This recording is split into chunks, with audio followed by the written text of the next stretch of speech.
Chapter 5. Treason. On their return to camp, after her rescue, Virginia talked a great deal to Von Horn about the young giant who had rescued her, until the man feared that she was more interested in him than seemed good for his own plans.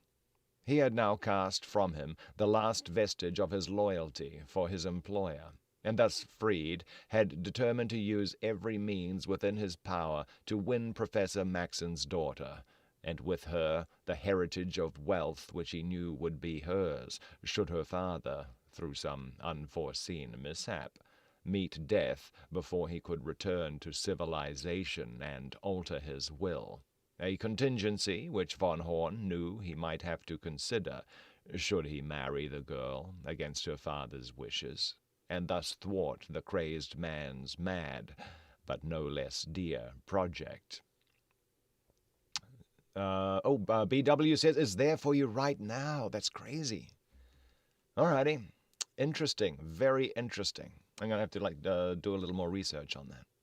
Is it still for flat earth stuff? Or is it like some other weird thing? He realized that first he must let the girl fully understand the grave peril in which she stood, and turn her hope of protection from her father to himself. He imagined that the initial step in undermining Virginia's confidence in her father would be to narrate every detail of the weird experiments which Professor Maxon had brought to such successful issues during their residence upon the island. Ms. Precursor. Yeah, there. Malfunction told me about Malfunction, the Halo Man. Yeah, told me about now you get the pleasure of you narrating while you're at work. Oh, well, it's very nice to have you here. Very kind of very kind of you to pop by. All right. Blah, blah, blah, blah. Where are we at? Oh, yeah. The girl's own questioning gave him the lead he needed. Where could that horrid creature have come from that set upon me in the jungle and nearly killed poor Singh? She asked. For a moment, Von Horn was silent, in well-simulated hesitancy to reply to her query. I cannot tell you, Miss Maxon, he said sadly, how much I should hate to be the one to ignore your father's commands and enlighten you upon this and other subjects, which lie nearer to your personal welfare than you can possibly guess. But I feel that after the horrors of this day, duty demands that I must lay all before you. You cannot again be exposed to the horrors from which you were rescued only by a miracle. I cannot imagine what you hint at, Dr. Von Horn, said Virginia. But if to explain to me will necessitate betraying my father's confidence, I prefer you remain silent. You do not understand, broke in the man. You cannot guess the horrors that I have seen upon this island, or the worse horrors that are to come. Could you dream of what lies in store for you, you would seek death rather than face the future. I have been loyal to your father, Virginia, but you are not blind or indifferent. You would long since have seen that your welfare means more to me than my loyalty to him, more to me than my life or my honor. Good morning, Anya. Good morning. And it's still flat earth stuff. Weird. I don't know why I'm getting these warnings. You asked where the creature came from that attacked you today. I shall tell you. It is one of a dozen similarly hideous things that your father has created in his mad desire to solve the problem of life. He has solved it, but God, at what a price in misshapen, soulless, hideous monsters. The girl looked up at him, horror-stricken. Do you mean to say that my father, in a mad attempt to usurp the functions of God, created that awful thing? She asked in a low, faint voice, and that there are others like it upon the island? In the campong next to yours there are a dozen others, replied Van Horn, nor would it be easy to say which is the most hideous and repulsive. They are grotesque caricatures of humanity, without soul and almost without brain. God, murmured the girl, burying her face in her hands. He has gone mad. He has gone mad. "I truly believe that he is mad," said von Horn. "Nor could you doubt it for a moment, were I to tell you the worst." "The worst!" exclaimed the girl. "What could be worse than that which you have already divulged? Oh, how could you have permitted it?" "There is much worse than I have told you, Virginia, so much worse that I can scarce force my lips to frame the words, but you must be told. I would be more criminally liable than your father were I to keep it from you, for my brain, at least, is not crazed. Virginia, you have in your mind a picture of the hideous thing that carried you off into the jungle?" "Yes." And as the girl replied, a convulsive shudder racked her frame. Von Horn grasped her arm gently as he went on, as though to support and protect her during the shock that he was about to administer. "Virginia," he said in a very low voice, "it is your father's intention to wed you to one of his creatures." The girl broke from him with an angry cry. "Oh, it's not true," she exclaimed. "It's not true. Oh, Dr. Von Horn, how could you tell me such a cruel and terrible untruth?" "As God is my judge, Virginia," said the man, reverently uncovered as he spoke, "it is the truth. Your father told it to me in so many words when I asked his permission to pay court to you myself. You are to marry number 13 when his education is complete." "I shall die first," she cried. "Why not accept me instead?" suggested the man. For a moment Virginia looked straight into his eyes, as though to read his inmost soul. "Let me have time to consider it, Doctor," she replied. "I do not know that I care for you in that way at all." "Think of number 13, he suggested. "It should not be difficult to decide."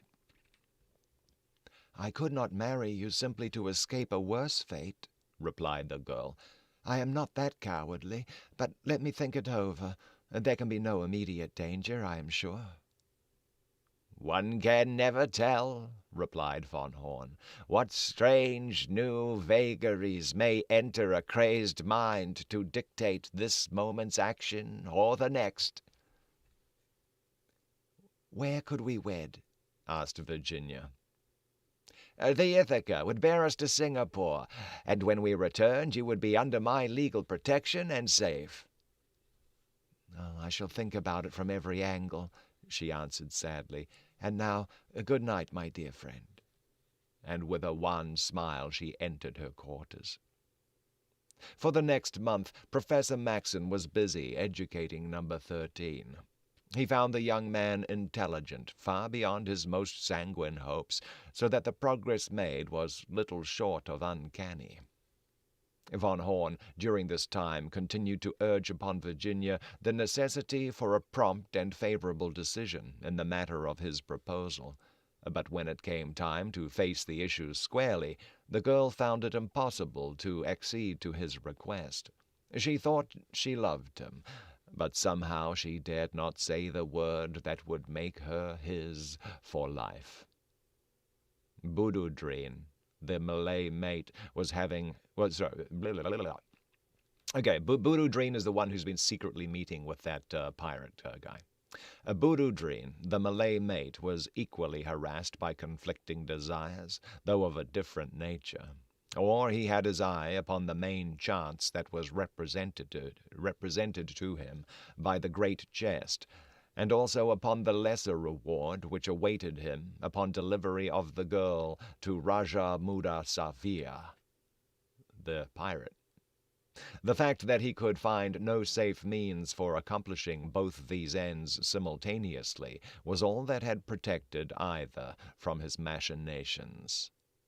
The presence of the uncanny creatures of the Court of Mystery had become known to the Malay, and he used this knowledge as an argument to foment discord and mutiny in the ignorant and superstitious crew under his command.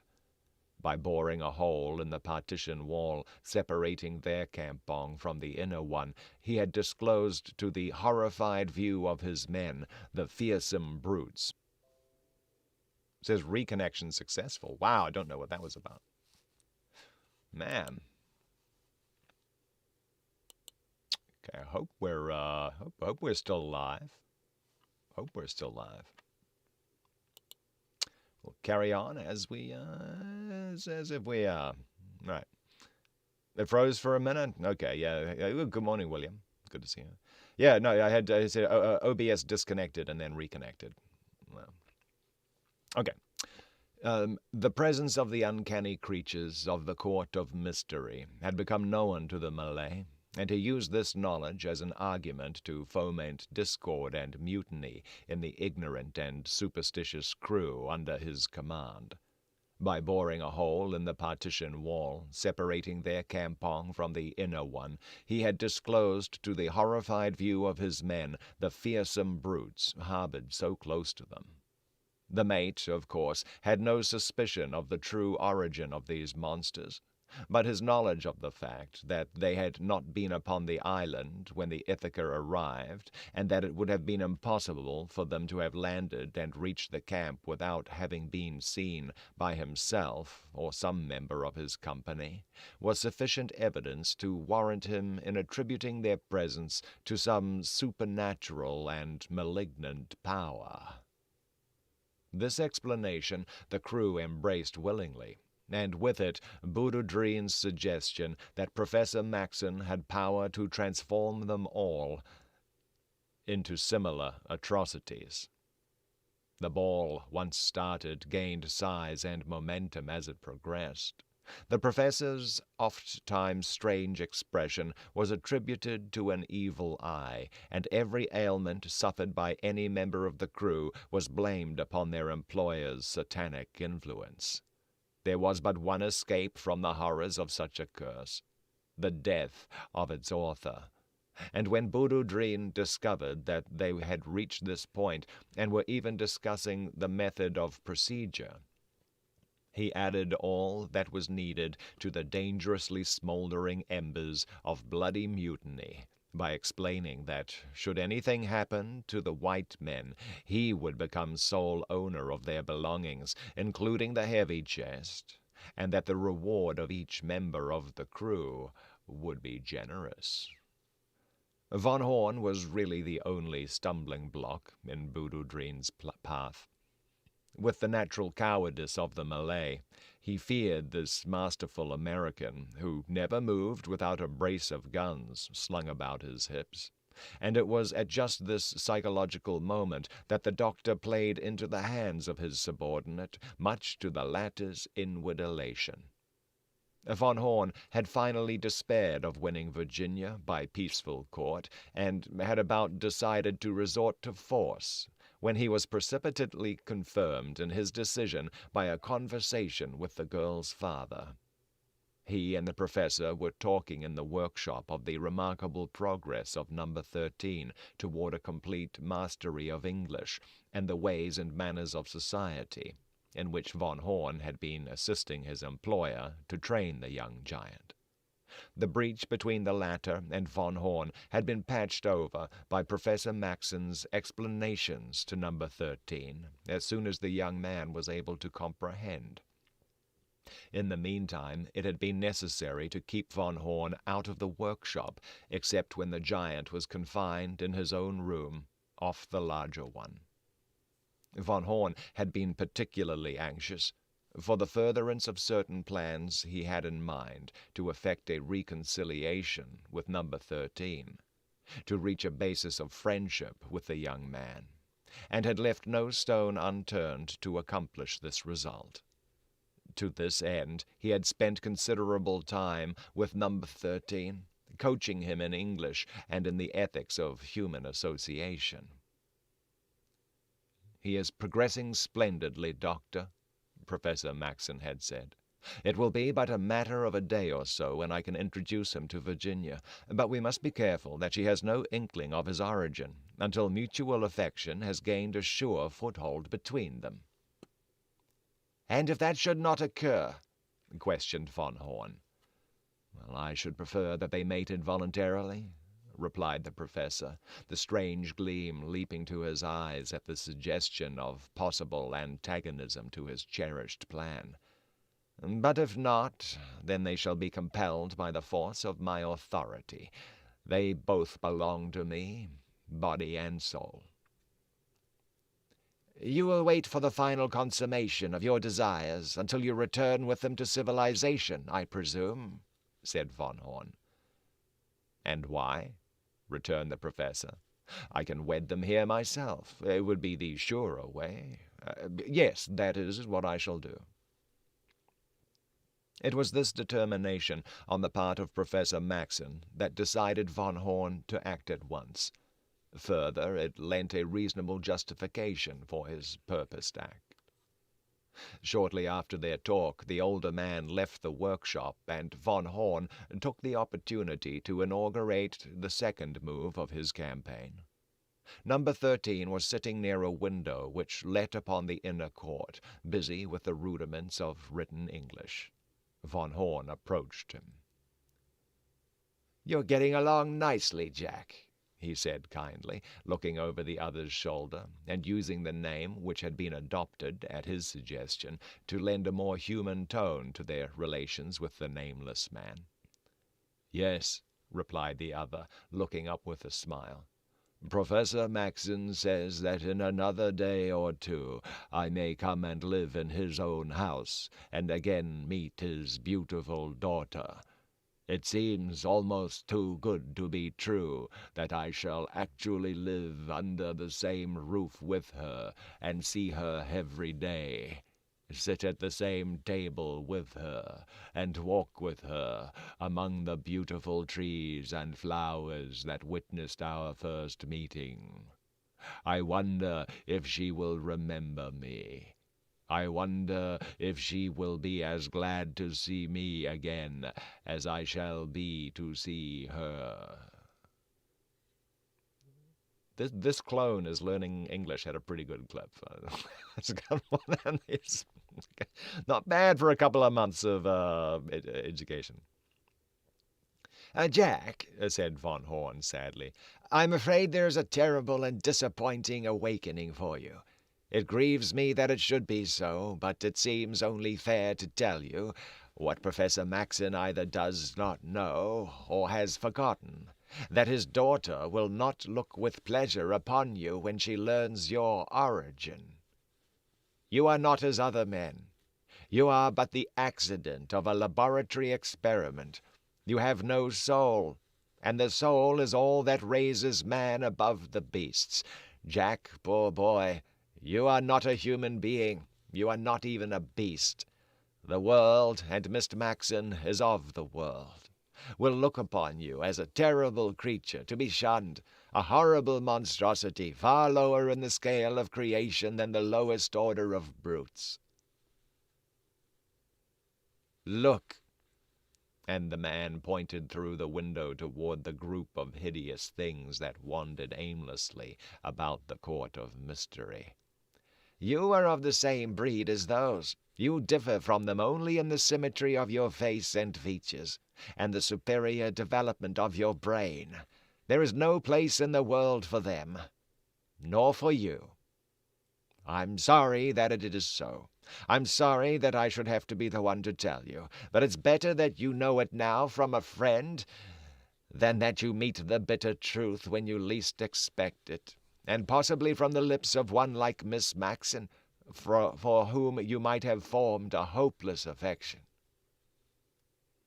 As von Horn spoke, the expression on the young man's face became more and more hopeless, and when he had ceased, he dropped his head into his open palms, sitting quiet and motionless as a carven statue.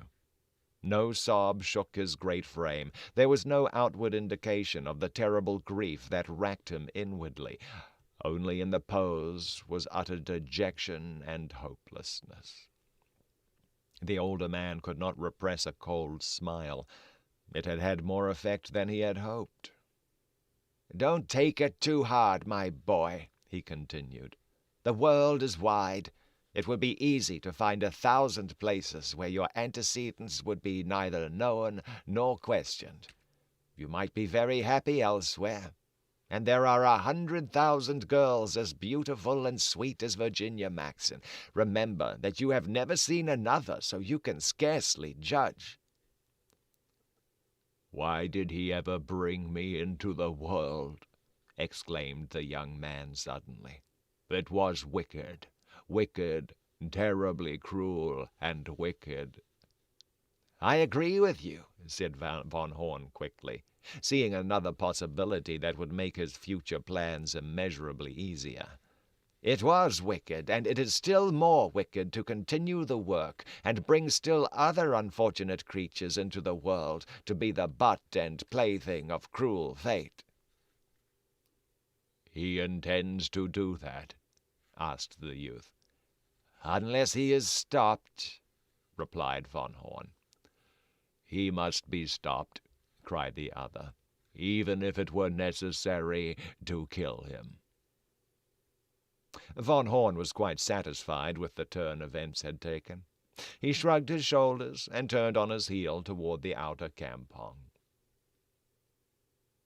"If he had wronged me as he has you, and those others," with a gesture toward the Court of Mystery, "I should not be long in reaching a decision." And with that he passed out, leaving the door unlatched. Von Horn went straight to the south campong and sought out Boodoo-Dreen. Motioning the Malay to follow him, they walked across the clearing and entered the jungle, out of sight and hearing of the camp. Sing, hanging clothes in the north end of the clearing, saw them depart, and wondered a little. "Boodoo-Dreen," said von Horn, when the two had reached a safe distance from the enclosures, "there is no need of mincing matters. Something must be done at once. I do not know how much you know of the work of Professor Maxon, what he's been engaged in since we reached this island, but it has been hellish enough, and it must go no further.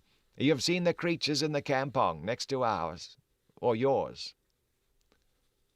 "I have seen," replied Boodoo-Dreen with a shudder.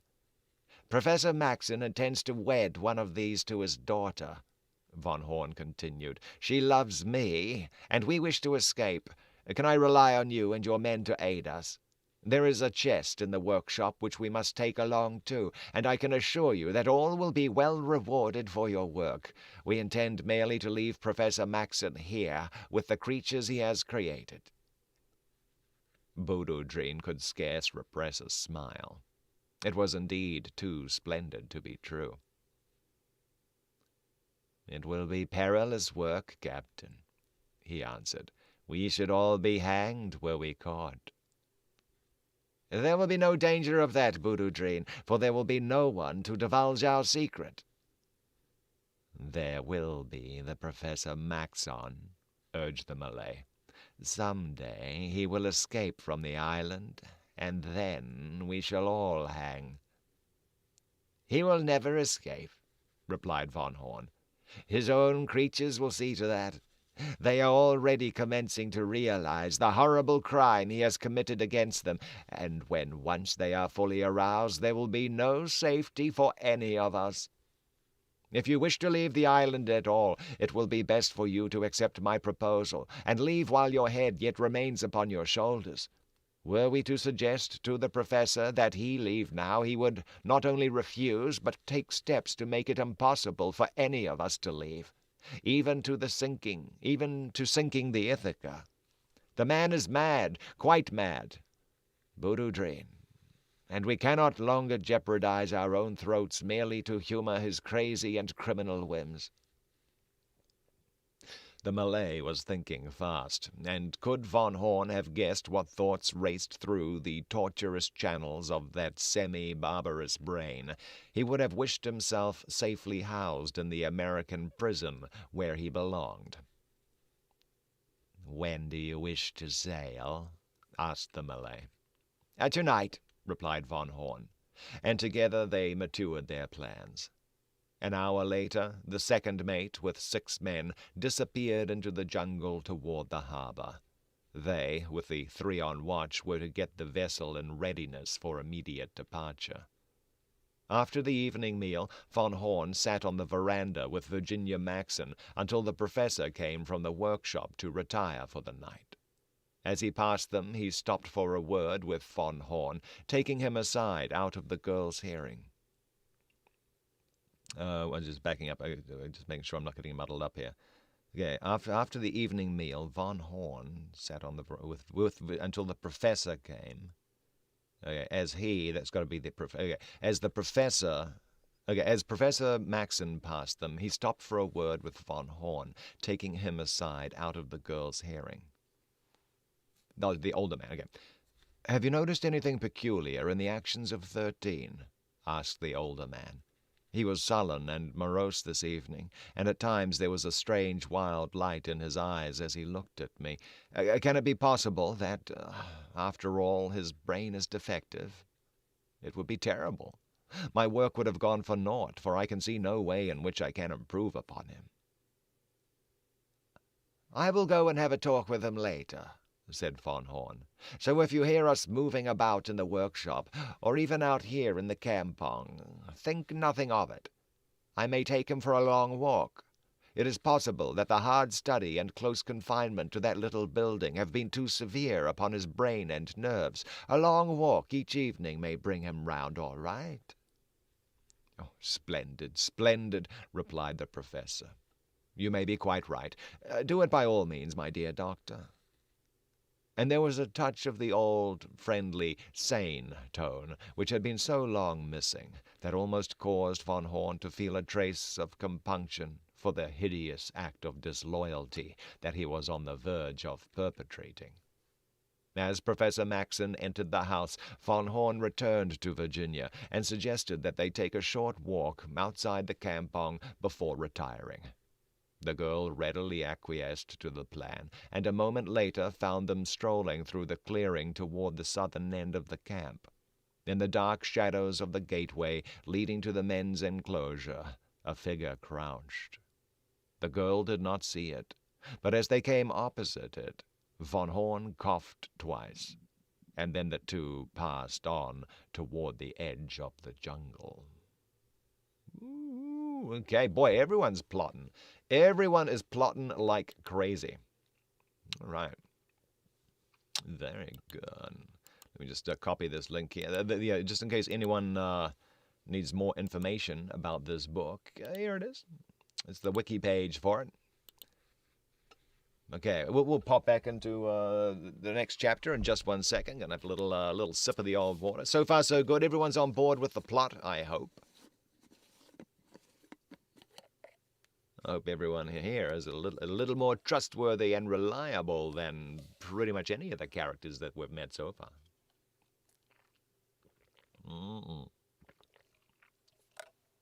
Alrighty. Man, oh man. Oh, by the way, today is the Xbox Series X launch day, and man, I don't even know if I'm going to be able to get my hands on one by the time the new year rolls around. But that's 2020. All right. Well, BW is thinking about it. He's like, I don't know. I can be a little sketchy. Thinks BW. All right. Okay.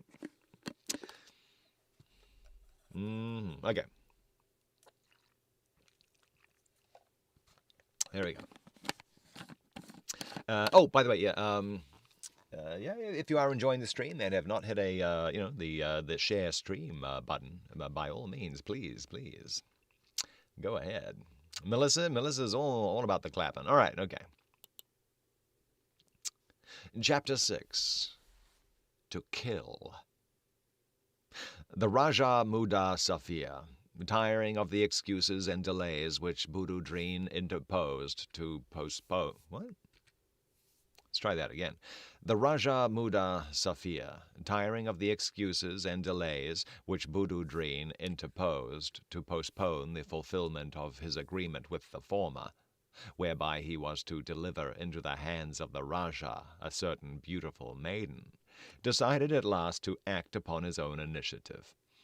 The truth of the matter was that he had come to suspect the motives of the first mate of the Ithaca, and not knowing of the great chest attributed them to Bududrin's desire to possess the girl for himself. So it was that as the second mate of the Ithaca, with his 6 men, waded down the bed of the little stream toward the harbor and the ship, a fleet of 10 war prahus, manned by over 500 fierce Dyaks and commanded by Muda Safia himself, pulled cautiously into the little cove upon the opposite side of the island, and landed but a quarter of a mile from camp. That's a big war party, 500, okay. At the same moment, von Horn was leading Virginia Maxon farther and farther from the North Campong, where resistance, if there was to be any, would be the most likely to occur. At his superior's cough, Bududrin had signaled silently to the men within the enclosure, and a moment later 6 savage Lascars crept stealthily to his side. That's right. Yeah, with that many warriors coming on, and yeah, definitely taking no chances. I mean, because the entire party, there was like what 15 sailors, I think, 15 crew members total, something like that. And boy, oh boy, yeah, heavily outnumbered. The moment that von Horn and the girl were entirely concealed by the darkness, the 7 moved cautiously along the shadow of the palisade toward the North Campong. There was murder in the cowardly hearts of several of them, and stupidity and lust in the hearts of all. There was no single one who would not betray his best friend for a handful of silver, nor any but was inwardly hoping and scheming to the end that he might alone possess both the chest and the girl. It was such a pack of scoundrels that Bududrin led toward the North Campong to bear away the treasure.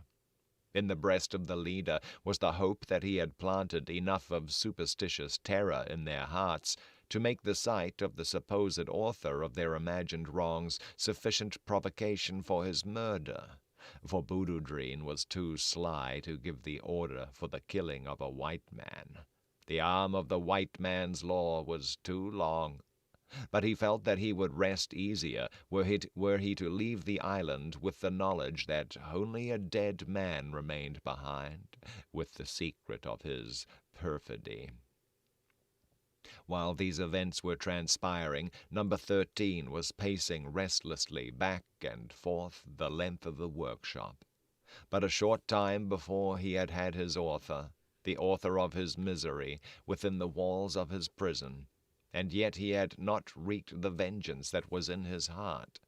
Twice he had been on the point of springing upon the man, but both times the other's eyes had met his, and something which he was not able to comprehend had stayed him.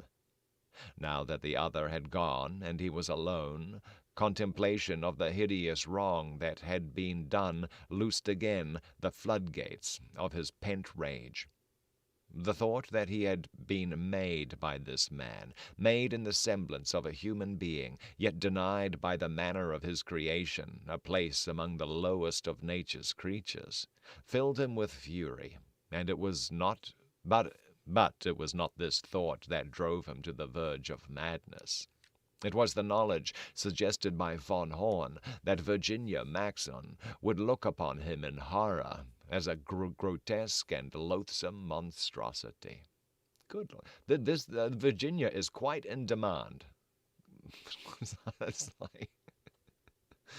He had no standard and no experience where he might classify his sentiments toward this wonderful creature. All he knew was that his life would be complete could he be near her always, see her and speak with her daily. He had thought of her almost constantly since those short, delicious moments that he had held her in his arms. Again and again he experienced in retrospection the exquisite thrill that had run through every fiber of his being at the sight of her averted eyes and flushed face. And the more he let his mind dwell upon the wonderful happiness that was denied him because of his origin, the greater became his wrath against his Creator.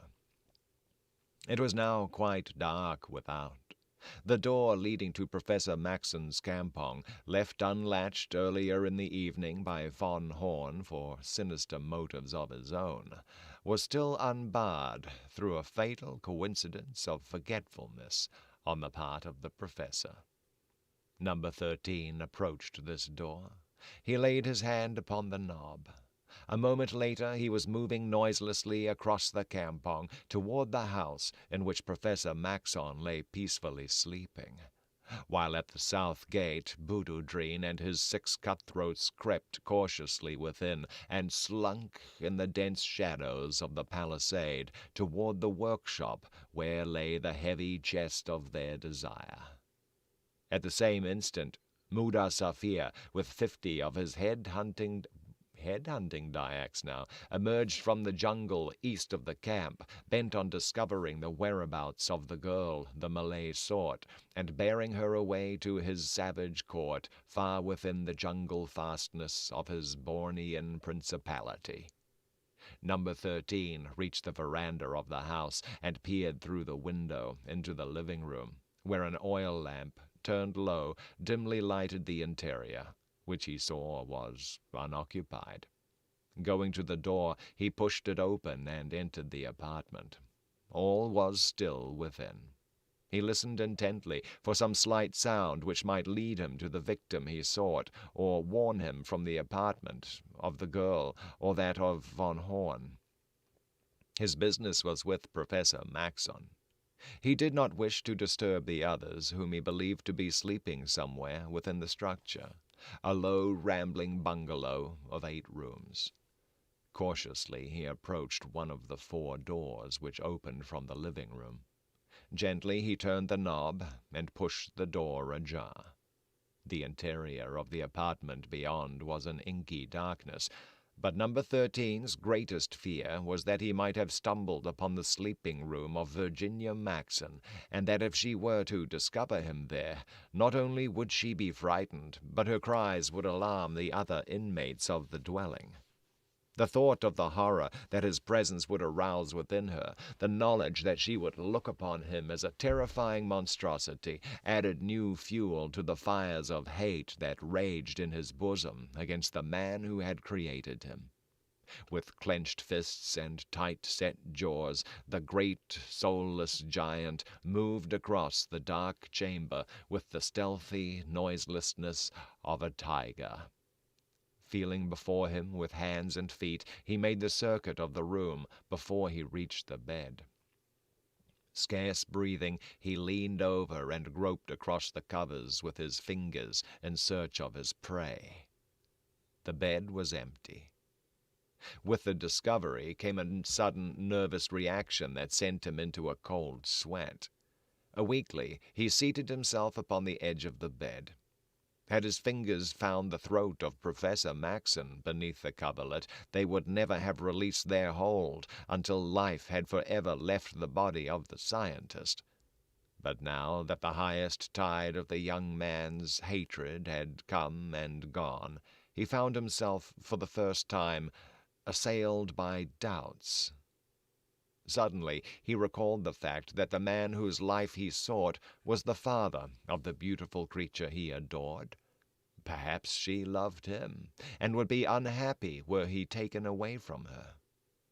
Number 13 did not know, of course, but the idea obtruded itself, and had sufficient weight to cause him to remain seated upon the edge of the bed, meditating upon the act he contemplated. He had by no means given up the idea of killing Professor Maxon, but now there were doubts and obstacles which had not been manifest before.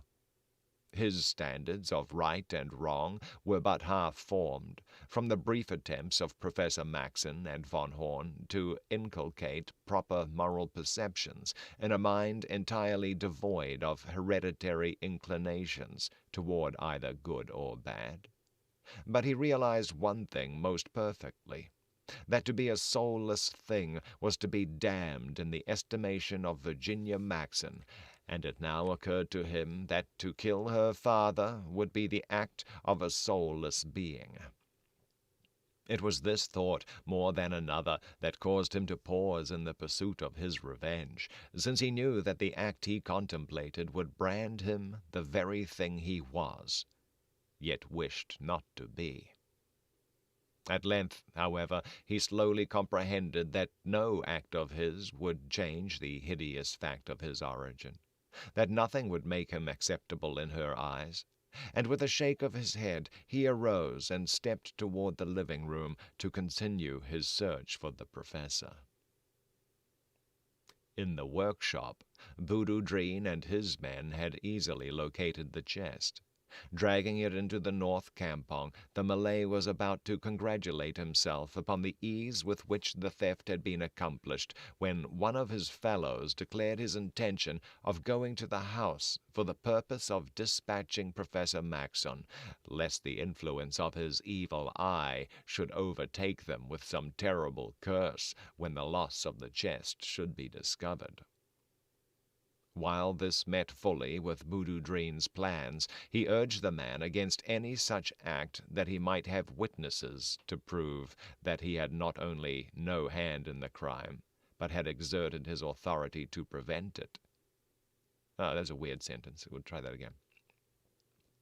While this met fully with Boudouin's plans, he urged the man against any such act Okay, all right. Okay, I see how it goes. While this met fully with Boudouin's plans, he urged the man against any such act that he might have witnesses to prove that he not only had no hand in the crime, but had exerted his authority to prevent it.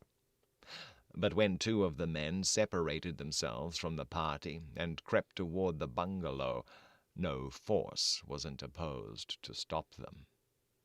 The moon had risen now, so that from the dark shadows of the palisade, Mudasafir and his savages watched the party, with Boudouin squatting about the heavy chest, and saw the two who crept toward the house. To Mudasafir's evil mind there was but one explanation. Boudouin had discovered a rich treasure, and having stolen that, had dispatched two of his men to bring him the girl also. Raja Mudasafir was furious. In subdued whispers he sent 6 of his Dyaks back beneath the shadow of the palisade to the opposite side of the bungalow, where they were to enter the building, killing all within except the girl, whom they were to carry straight to the beach and the war prahus. Then, with the balance of his horde, he crept alone in the darkness until opposite Boudouin, and the watchers about the chest. Just as the two who crept toward the bungalow reached it, Mudasafir gave the word for the attack upon the Malays and Lascars who guarded the treasure. With savage yells they dashed upon the unsuspecting men. Parangs and spears glistened in the moonlight. There was a bloody and brief encounter, for the cowardly Boudouin and his equally cowardly crew had no alternative but to fight, so suddenly had the foe fallen upon them. In a moment the savage Borneo headhunters had added 5 grisly trophies to their record. Boudouin and another were racing madly toward the jungle beyond the campong. As number 13 arose to continue his search for Professor Maxon, his quick ear caught the shuffling of bare feet upon the veranda. As he paused to listen, there broke suddenly upon the still night the hideous war cries of the Dyaks, and the screams and shrieks of their frightened victims in the campong without. Almost simultaneously, Professor Maxon and Singh rushed into the living room to ascertain the cause of the wild alarm, while at the same instant Boudouin's assassins sprang through the door with upraised creeses, to be almost immediately followed by Mudasafir's 6 Dyaks brandishing their long spears and wicked parangs. In an instant the little room was filled with howling, fighting men. The Dyaks, whose orders as well as inclinations incited them to a general massacre, fell first upon Boudouin's Lascars, who, cornered in the small room, fought like demons for their lives. so that when the Dyaks had overcome them, 2 of their own number lay dead beside the dead bodies of Voodoo Dreen's henchmen. Singh and Professor Maxon stood in the doorway to the professor's room, gazing upon the scene of carnage in surprise and consternation. The scientist was unarmed, but Singh held a long, wicked-looking Colt in readiness for any contingency. It was evident the Celestial was no stranger. The Celestial, wow. It was evident the Celestial was no stranger to the use of his deadly weapon, nor to the moments of extreme and sudden peril which demanded its use, for he seemed no more perturbed than he had been but hanging out his weekly wash. As number 13 watched the 2 men from the dark shadows of the room in which he stood, he saw that both were calm. The Singh with the calmness of perfect courage, the other through lack of full understanding of the grave danger which menaced him. In the eyes of the latter shone a strange gleam. It was the wild light of insanity that the sudden nervous shock of the attack had brought to a premature culmination. Now the 4 remaining Dyaks were advancing upon the 2 men. Singh leveled his revolver and fired at the foremost, and at the same instant Professor Maxon, with a shrill, maniacal scream, launched himself full upon a second. Really? Okay. At the same instant Professor Maxon, with a shrill, maniacal scream, launched himself full upon a second. Number 13 saw the blood spurt from a superficial wound in the shoulder of the fellow who received Singh's bullet, but except for eliciting a howl of rage, the missile had no immediate effect. Then Singh pulled the trigger again and again, but the cylinder would not revolve, and the hammer fell futilely upon the empty cartridge. As 2 of the headhunters closed upon him, brave Singh clubbed his weapon and went down beneath them, beating madly at their brown skulls. The man with whom Professor Maxon had grappled had no opportunity to use his weapons, for the crazed man held him close with one encircling arm, while he tore and struck at him with his free hand. The 4th Dyak danced around the 2 with raised parang, watching for an opening that he might deliver a silencing blow upon the white man's skull. The great odds against the 2 men, their bravery in the face of death, their grave danger, and last and greatest, the fact that one was the father of the beautiful creature he worshipped, wrought a sudden change in number 13. In an instant he forgot that he had come here to kill the white-haired man, and with a bound stood in the center of the room, an unarmed giant towering above the battling 4.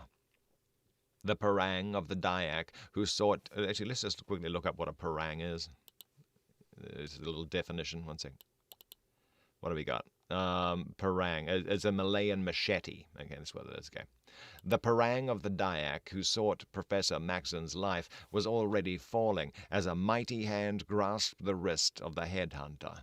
But even then it was too late to more than lessen the weight of the blow, and the sharp edge of the blade bit deep into the forehead of the white man. As he sank to his knees, his other antagonist freed an arm from the embrace which had pinioned it to his side, but before he could deal the professor a blow with the short knife that up to now he had been unable to use, number 13 had hurled his man across the room and was upon him who menaced the scientist. Tearing him loose from his prey, he raised him far above his head and threw him heavily against the opposite wall. Then he turned his attention toward Singh's assailants. All that had so far saved Singh from death was the fact that the 2 savages were each so anxious to secure his head for the veranda rafters of his own particular longhouse that they interfered with one another in the consummation of their common desire. Although battling for his life, Singh had not failed to note the advent of the strange young giant, nor the part he had played in succoring the professor, so that it was with a feeling of relief that he saw the newcomer turn his attention toward those who were rapidly reducing the citadel of his own existence. The citadel. Yeah. The two Dyaks who sought the trophy which nature had set upon Synge's shoulders were so busily engaged with their victim that they knew nothing of the presence of number 13, until a mighty hand seized each by the neck and they were raised bodily from the floor, shaken viciously for an instant, then hurled to the opposite end of the room upon the bodies of the two who had preceded them. As Synge came to his feet, he found Professor Maxon lying in a pool of his own blood, a great gash in his forehead. He saw the white giant standing silently, looking down upon the old man. Across the room, the 4 stunned Dyaks were recovering consciousness. Slowly and fearfully they regained their feet, and seeing that no attention was being paid them, cast a parting, terrified look at the mighty creature who had defeated them with his bare hands, and slunk quickly out into the darkness of the campong. When they caught up with Raja Mudasafir near the beach, they narrated a fearful tale of 50 terrible white men with whom they had battled valiantly, killed many before they had been compelled to retreat in the face of terrific odds. They swore that even then they had only returned because the girl was not in the house.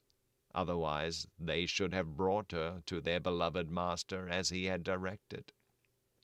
Now, Mudasafir believed nothing that they said, but he was well pleased with the great treasure which had so unexpectedly fallen into his hands, and he decided to make quite sure of that by transporting it to his own land. Later he could return for the girl. So the 10 war prahus of the Malay pulled quietly out of the little cove upon the east side of the island, and bending their way toward the south, circled its southern extremity, and bore away for Borneo. In the bungalow within the North Campong, Synge and number 13 had lifted Professor Maxon to his bed, and Synge was engaged in bathing and bandaging the wound that had left the older man unconscious. The white giant stood beside him, watching his every move. He was trying to understand why sometimes men killed one another, and again defended and nursed. He was curious as to the cause of his own sudden change of sentiment toward Professor Maxon. At last he gave the problem up as beyond his powers of solution, and at Synge's command set about the task of helping to nurse the man whom he considered the author of his unhappiness, and whom a few short minutes before he had come to kill. As the two worked over the stricken man, their ears were suddenly assailed by a wild commotion from the direction of the workshop. There were sounds of battering upon wood, loud growls and roars, mingled with weird shrieks and screams, and the strange, uncanny gibbering of brainless things. Synge looked quickly up at his companion. "Wali Mali?" he asked. The giant did not answer. An expression of pain crossed his features, and he shuddered, but not from fear. Oh, that was a quick end to that chapter. All right. Man. Battering upon loud growls and roars, yeah. It sounds like the creatures next door are trying to break out. The remaining, well, I would say 12. There were 12 others, but number 1 died. Number 1 died in a fight, so there's 11 of those creatures left. Man, there was some action going on there. A lot of action.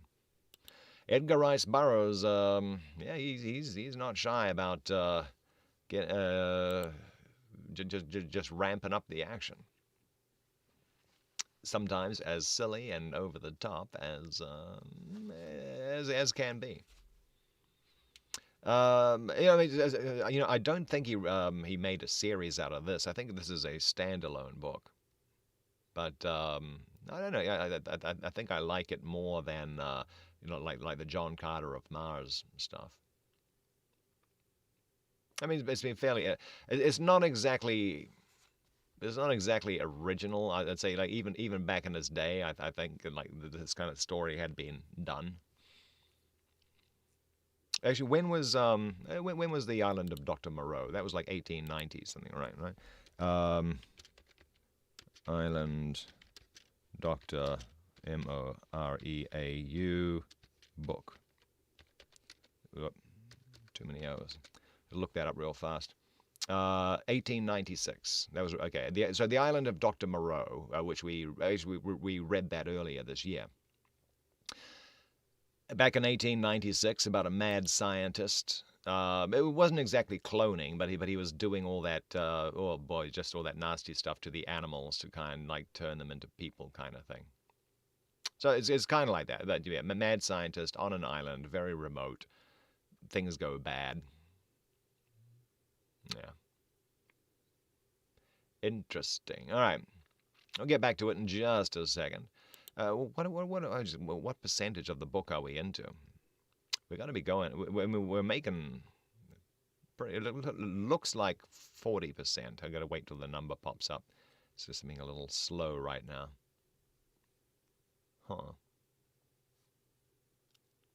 Saving furthest red location, it says, just keeps spinning around on that. Okay. Bum, bum, bum. Okay, let's have a little sip of water there. Man, my stomach's all growling. Hope the mic's not picking that up. Grumbly, grumbly.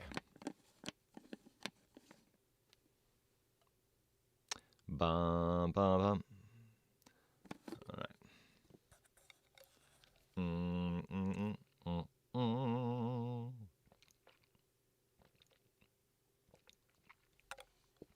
Oh yeah, that's good. Man.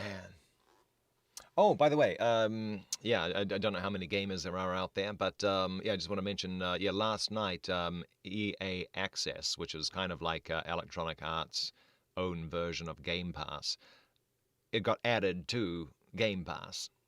So yeah, there's a couple of games we'll be doing putting a fair amount of time into. Plants vs. Zombies: Battle for Neighborville, and also FIFA 20, which is FIFA 21 is out, but that's not included in EA Access. So yeah, I know. If you want to get some good gaming going on, we'll be doing a lot of open lobbies with those. Should be fun. Should be a lot of fun. Okay. Next chapter. Chapter 7. The Bullwhip. As Von Horn and Virginia Maxon walked slowly beneath the dense shadows of the jungle, he again renewed his suit. It would please him more to have the girl accompany him voluntarily than be compelled to take her by force, but take her he would one way or another, and that this very night, for all the plans were made and already under way. "I cannot do it, Dr. Von Horn," she had said. "No matter how much danger I may be in here, I cannot desert my father on this lonely isle, with only savage Lascars and the terrible monsters of his own creation surrounding him. Why, it would be little short of murder for us to do such a thing. I cannot see how you, his most trusted lieutenant, can even give an instant's consideration to the idea. And now you insist that his mind is sorely affected. It is only an added reason why I must remain with him, to protect him, so far as I am able, from himself and his enemies." Von Horn did not relish the insinuation in the accent which the girl put upon the last word. "It is because I love you so, Virginia," he hastened to urge, in extenuation of his suggested disloyalty. "I cannot see you sacrificed to his horrible mania. You do not realize the imminence of your peril. Tomorrow, number 13 was to have come to live beneath the same roof with you. You recall number 1, whom the stranger killed as the thing was bearing you away through the jungle? Can you imagine sleeping in the same house with such a soulless thing, eating your three meals a day, at the same table with it, and knowing all the time that in a few short weeks at the most you were destined to be given to the thing as its mate? Virginia, you must be mad to consider for a moment remaining within You must be mad to consider for a moment remaining within reach of such a terrible peril. Come to Singapore with me. It will take but a few days, and then we can return with some good medical men and a couple of Europeans, and take your father away from the terrible creatures he has created. You will be mine then, and safe from the awful fate that now lies back there in the camp awaiting you. We can take your father upon a long trip, where rest and quiet can have an opportunity to restore his enfeebled mentality. Come, Virginia. Come with me now. We can go directly to the Ithaca and safety. Say that you will come." The girl shook her head. "I do not love you, I'm afraid, Dr. von Horn, or I should certainly be moved by your appeal. If you wish to bring help for my father, I shall never cease to thank you, if you will go to Singapore and fetch it. But it is not necessary that I go. My place is here, near him." In the darkness, the girl did not see the change that came over the man's face, but his next words revealed his altered attitude with sufficient exactitude to thoroughly arouse her fears. "Virginia," he said, "I love you, and I intend to have you. Nothing on earth can prevent me. When you know me better, you will return my love, but now I must risk offending you, that I may save you for myself from the monstrous connection which your father contemplates for you. If you will not come away from the island with me voluntarily, I consider it my duty to take you away by force." "Oh, you would never do that, Dr. von Horn," she exclaimed. Von Horn had gone too far. He cursed himself inwardly for a fool. Why the devil didn't that villain Boudouin come? He should have been along to act his part half an hour before. "No, Virginia," said the man softly, after a moment's silence. "I could not do that, though my judgment tells me I should do it. You shall remain here if you insist, and I will be with you to serve and protect both you and your father." The words were fair, but the girl could not forget the ugly tone that had tinged his preceding statement. She felt that she would be glad when she found herself safely within the bungalow once more. "Come," she said, "it is late. Let us return to camp." Von Horn was about to reply when the war cries of Muda Safir's Dyaks, as they rushed out upon Boudouin and his companions, came to them distinctly through the tropic night. "What was that?" cried the girl in an alarmed tone. God knows," replied von Horn. "Can it be that our men have mutinied?" He thought the six with Boudouin were carrying out their part in a most realistic manner, and a grim smile tinged his hard face. Virginia Maxon turned resolutely toward the camp. "I must go back there to my father," she said, "and so must you. Our place is there. God give that we be not too late." And before von Horn could stop her, she turned and ran through the darkness of the jungle in the direction of the camp. Von Horn dashed after her, but so black was the night beneath the overhanging trees, festooned with their dark myriad creepers, that the girl was out of sight in an instant, and upon the soft carpet of the rotting vegetation her light footfalls gave no sound. The doctor made straight for the camp, but Virginia, unused to jungle trailing, even by day, veered sharply to the left. The sounds which had guided her at first soon died out. The brush became thicker, and presently she realized that she had no conception of the direction of the camp. Coming to a spot where the trees were less dense, and a little moonlight filtered to the ground, she paused to rest and attempt to regain her bearings. As she stood listening for some sound which might indicate the whereabouts of the camp, she detected the noise of a body approaching through the underbrush. Whether man or beast she could but conjecture, and so she stood with every nerve taut, waiting the thing that floundered heavily toward her. She hoped it might be von Horn, but the hideous war cries which had apprised her of enemies at the encampment made her fear that fate might be directing the footsteps of one of these upon her.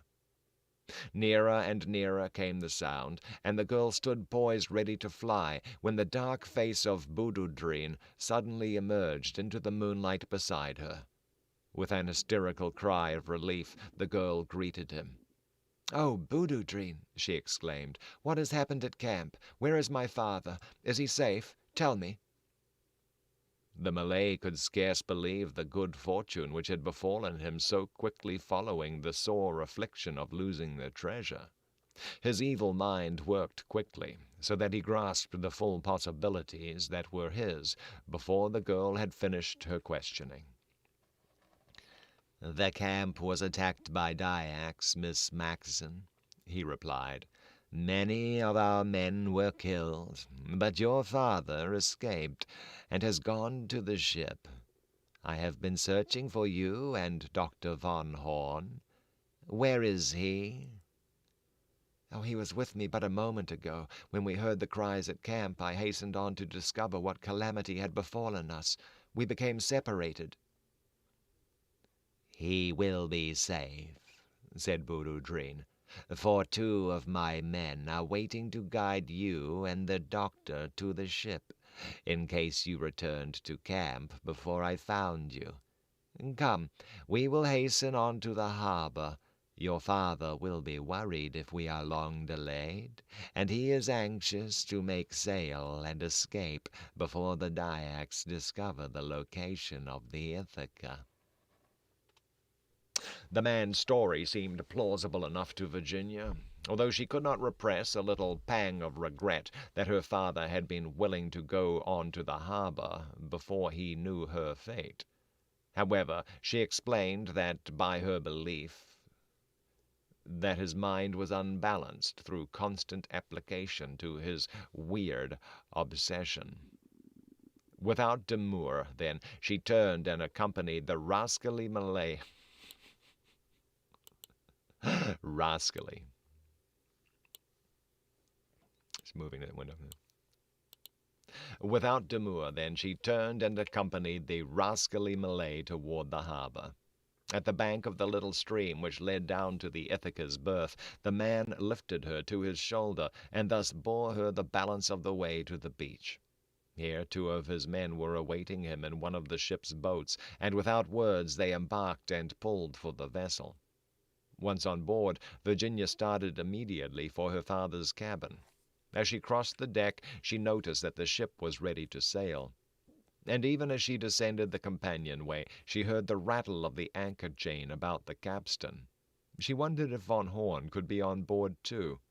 It seemed remarkable that all should have reached the Ithaca so quickly, and equally strange that none of her own people were on deck to welcome her or to command the vessel. To her chagrin, she found her father's cabin empty, and a moment's hurried investigation disclosed the fact that Von Horn's was unoccupied as well. Now her doubts quickly turned to fears, and with a little gasp of dismay at the grim possibilities which surged through her imagination, she ran quickly to the companionway. But above her she saw that the hatch was down, and when she reached the top, that it was fastened. Futilely she beat upon the heavy planks with her delicate hands, calling aloud to Boudouin to release her.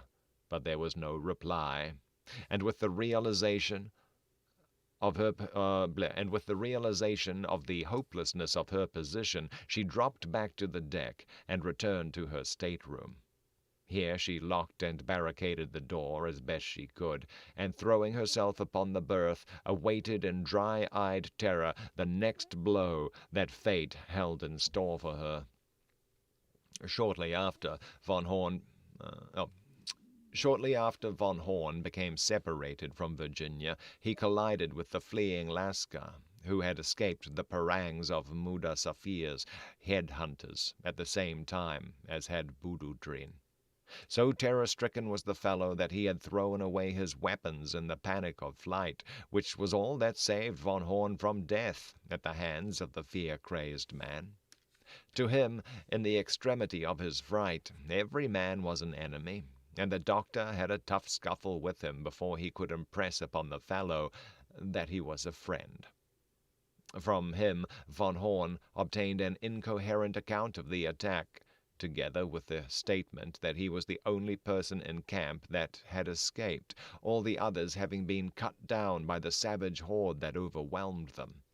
It was with difficulty that von Horn persuaded the man to return with him to the campong. But finally he consented to do so when the doctor, with drawn revolver, presented death as the only alternative. Together they cautiously crept back toward the palisade, not knowing at what moment they might come upon the savage enemy that had wrought such havoc among their forces, for von Horn believed the Lascar's story that all had perished. His only motive for returning lay in his desire to prevent Virginia Maxon falling into the hands of the Dyaks, or, failing that, rescuing her from their clutches. Whatever faults and vices were Karl von Horn's cowardice. Whatever faults and vices were Karl von Horn's, cowardice was not one of them, and it was without an instant's hesitation that he had elected to return to succor the girl he believed to have returned to camp, although he entertained no scruples regarding the further pursuit of his dishonorable intentions toward her, should he succeed in saving her from other enemies. As the two approached the campong, quiet seemed to have fallen again about the scene of the recent alarm. Mudasafir had passed on toward the cove with the heavy chest, and the scrimmage in the bungalow was over. But von Horn did not abate his watchfulness as he stole silently within the precincts of the north campong, and hugging the denser shadows of the palisade, crept toward the house. The dim light in the living room drew him to one of the windows which overlooked the veranda. A glance within showed him Sing and number 13 bending over the body of the Professor Maxon. He noted the handsome face and perfect figure of the young giant. He saw the bodies of the dead Lascars and Dyaks. Then he saw Sing and the young man lift Professor Maxon tenderly in their arms and bear him to his own room.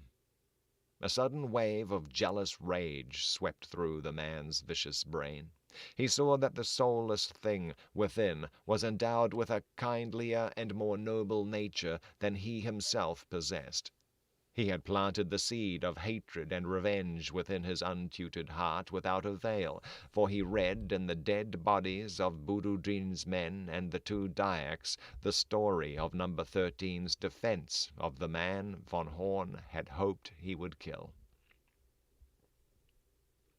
Von Horn was quite sure now that Virginia Maxon was not within the campong. Either she had become confused and lost in the jungle after she left him, or had fallen into the hands of the wild horde that had attacked the camp. Convinced of this, there was no obstacle to thwart the sudden plan which entered his malign brain.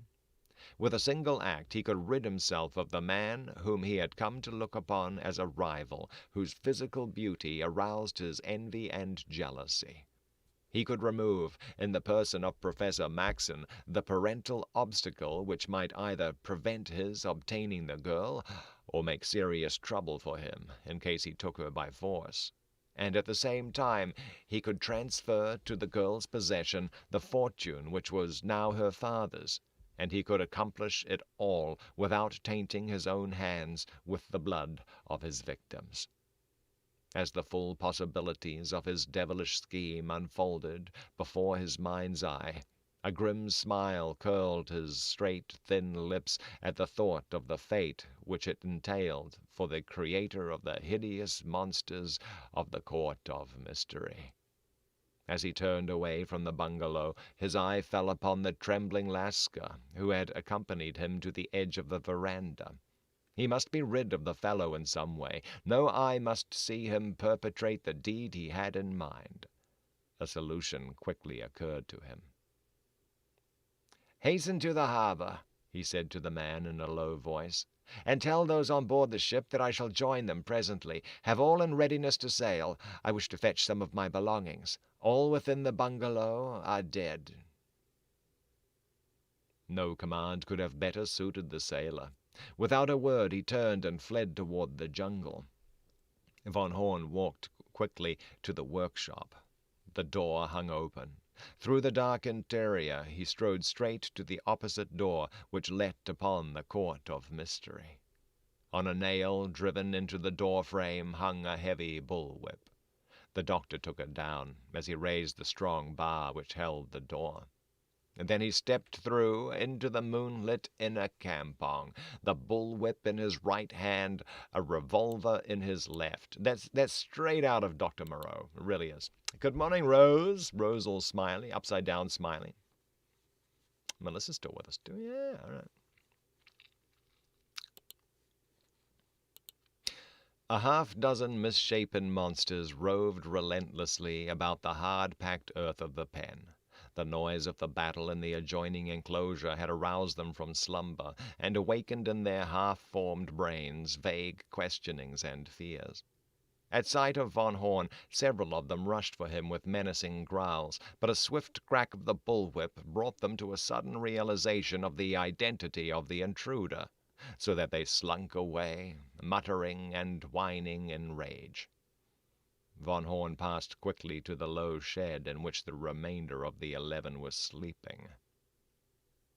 With vicious cuts from the stinging lash, he lay about him upon the sleeping things. Roaring and shrieking in pain and anger, the creatures stumbled to their feet and lumbered awkwardly into the open. 2 of them turned upon their tormentor, but the burning weapon on their ill-protected flesh sent them staggering back out of reach, and in another moment all were huddled in the center of the campong. As cattle are driven, Von Horn drove the miserable creatures toward the door of the workshop. At the threshold of the dark interior, the frightened things halted fearfully, and then, as Von Horn urged them on from behind, then as Von Horn urged them on from behind with his cruel whip, they milled as cattle at the entrance to the strange corral. I've just noticed that the chat window has stopped working. Let me just fix that real fast. Man, that's annoying.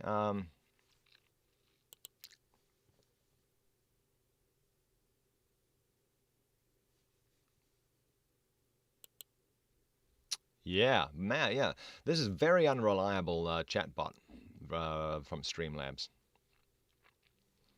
All right. There we go. Blah, blah, blah. Okay. As cattle are driven, Von Horn drove the miserable creatures toward the door of the workshop. At the threshold of the dark interior, dropped the mouse. Damn it. No, got it. Didn't drop it. I'm just tilting my little table back here, and it's just like, whoop, off it goes. As cattle are driven, Von Horn drove the miserable creatures toward the door of the workshop. At the threshold of the dark interior, the frightened things halted fearfully, and then as Von Horn urged them on from behind with his cruel whip, they milled as cattle at the entrance to a strange corral. Again and again he urged them for the door, but each time they turned away, and to escape the whip beat and tore at the wall of the palisade in a vain attempt to batter it from their pathway. There, let's see, my page's not turning. Their roars and shrieks were almost as deafening as Von Horn, losing what little remained of his scant self-control. Dashing among them...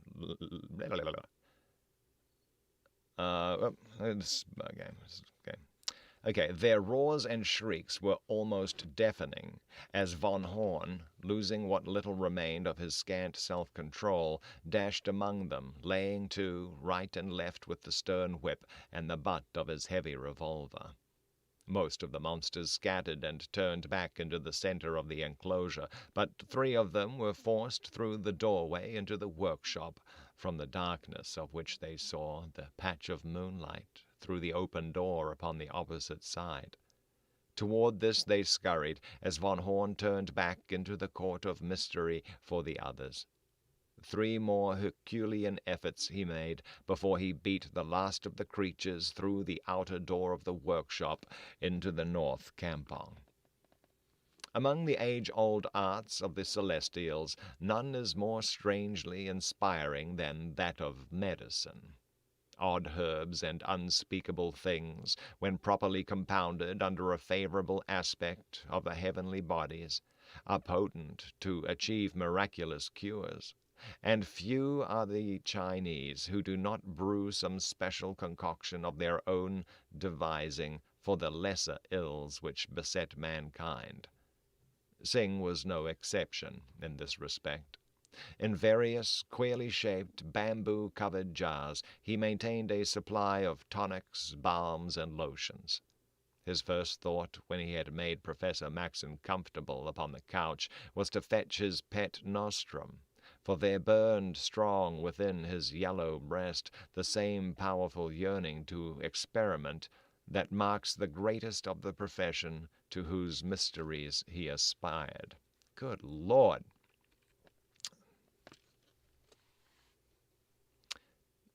Sometimes I think Mr. Burroughs tries a little too hard. Okay. Though the hideous noises from the inner campong rose threateningly, the imperturbable Tsing left the bungalow and passed across the north campong to the little lean-to that he had built for himself against the palisade that separated the north enclosure from the court of mystery. Here he rummaged about in the dark until he found the 2 phials he sought. The noise of the monsters upon the opposite side of the palisade had now assumed the dimensions of pandemonium, and through it all the Tsing heard the constant crack that was the sharp voice of the bullwhip. He had completed his search and was about to return to the bungalow when the first of the monsters emerged into the north campong from the workshop.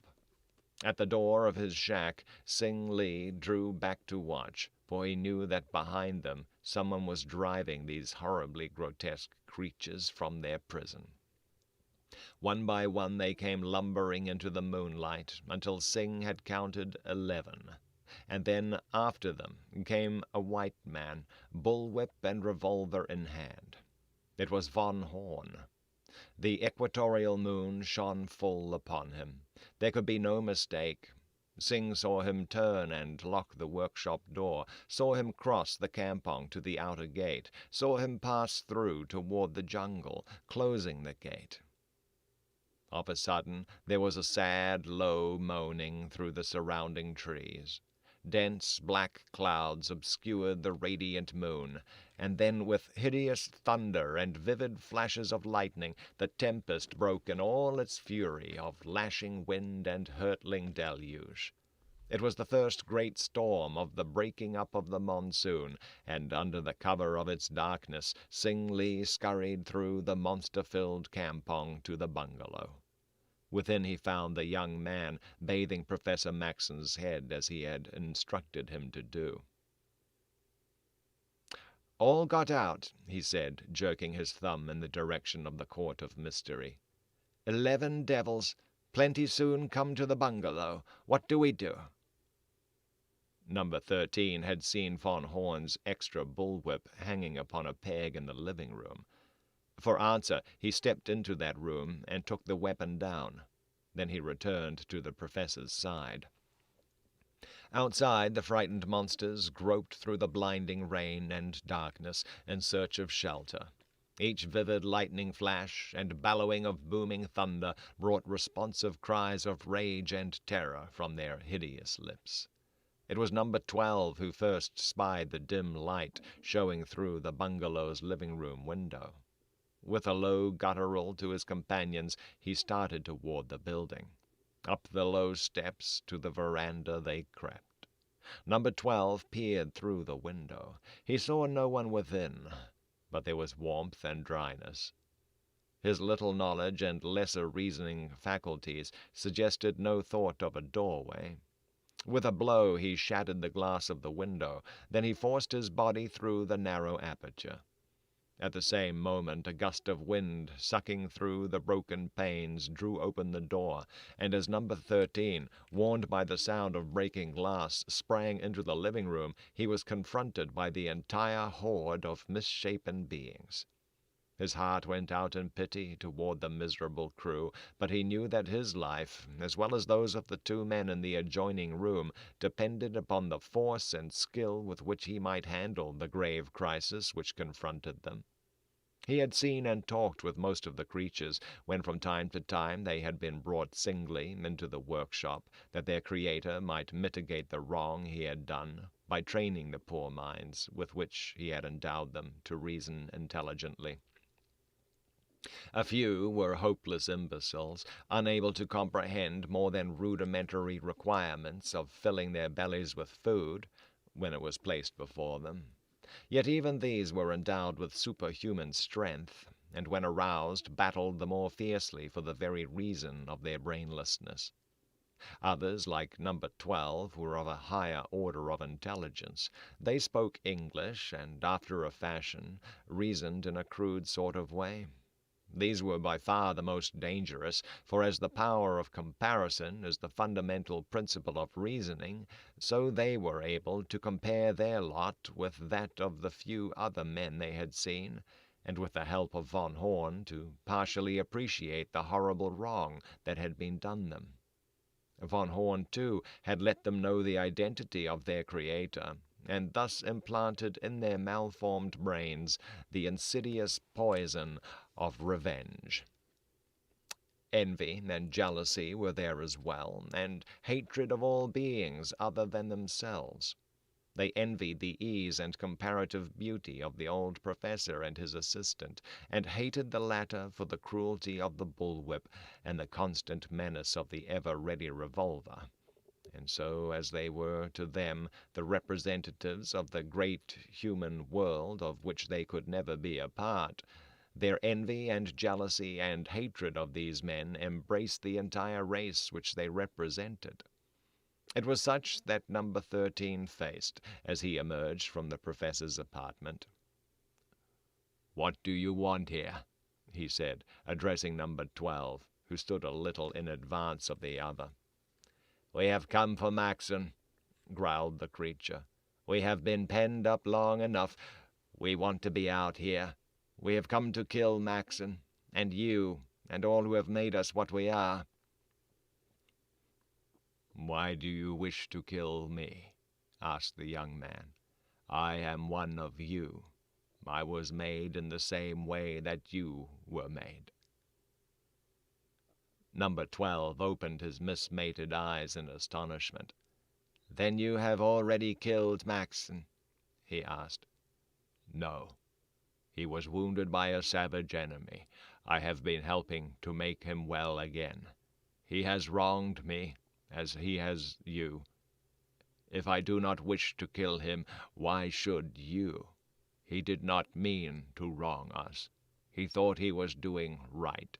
He is in trouble now, and we should stay and protect him." "He lies," suddenly shouted another of the horde. "He is not one of us. Kill him, kill him, kill Maxon too, and then we shall be as other men, for it is these men who keep us as we are." The fellow started forward toward number 13 as he spoke, and moved by the impulse of imitation, the others came on with him. "I have spoken fairly to you," said number 13 in a low voice. "If you cannot understand fairness, here is something you can understand." Raising the bullwhip above his head, the young giant leaped among the advancing brutes, and lay about him with mighty strokes that put to shame the comparatively feeble blows with which von Horn had been wont to deal out punishment to the poor, damned creatures of the Court of Mystery. For a moment they stood valiantly before his attack, but after two had grappled with him and been hurled headlong to the floor, they gave up and rushed incontinently out into the maelstrom of the screaming tempest. In the doorway behind him, Sing Lee had been standing, waiting the outcome of the encounter, and ready to lend a hand were it required.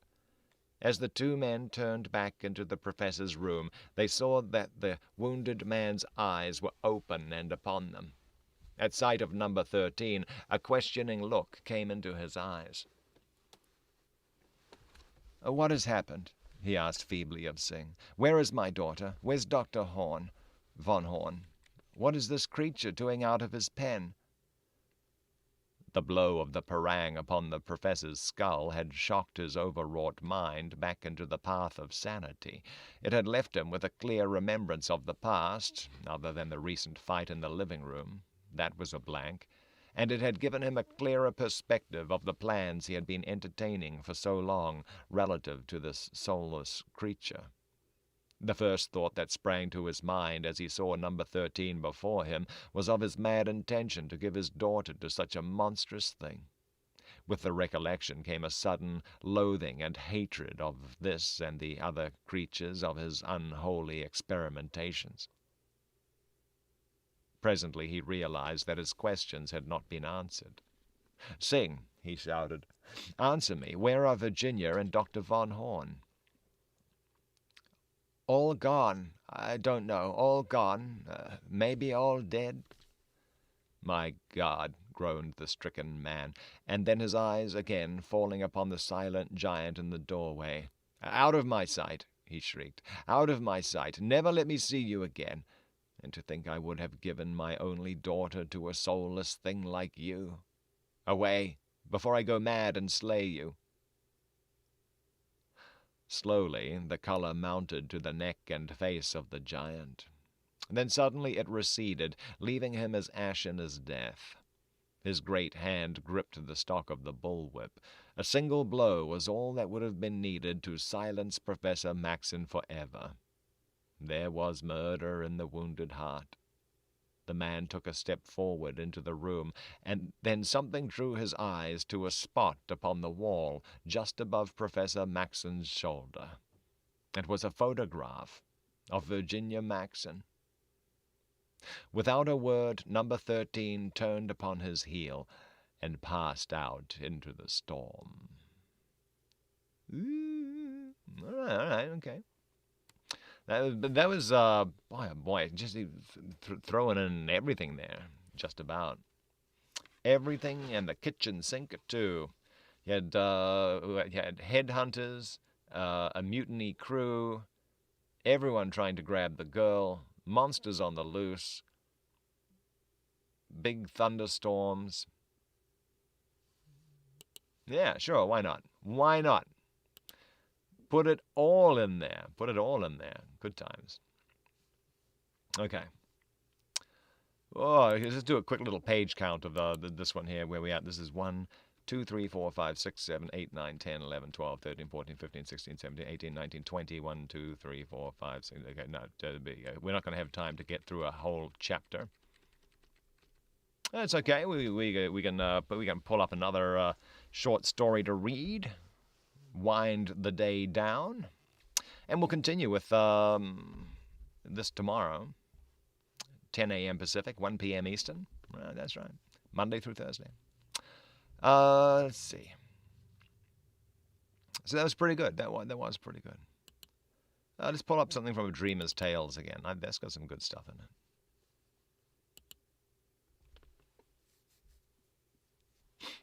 Let's see. The Madness of Andolschwitz, where the tides ebb and flow.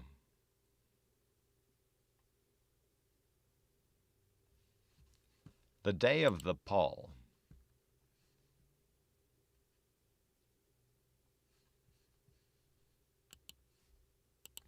What's this one?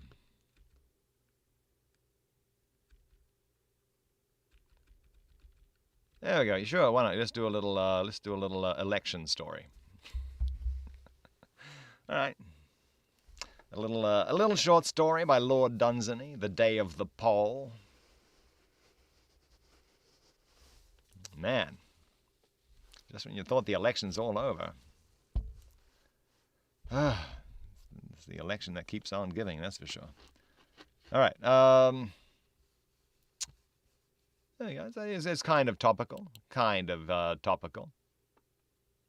Even though it was written 100-odd years ago, something like that, 100 and change. All right. But yeah, we'll continue with the Monster Men tomorrow. We'll be picking up at chapter 8. Man.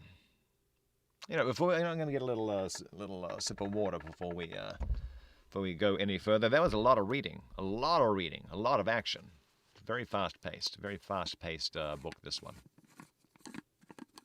All right, let's see.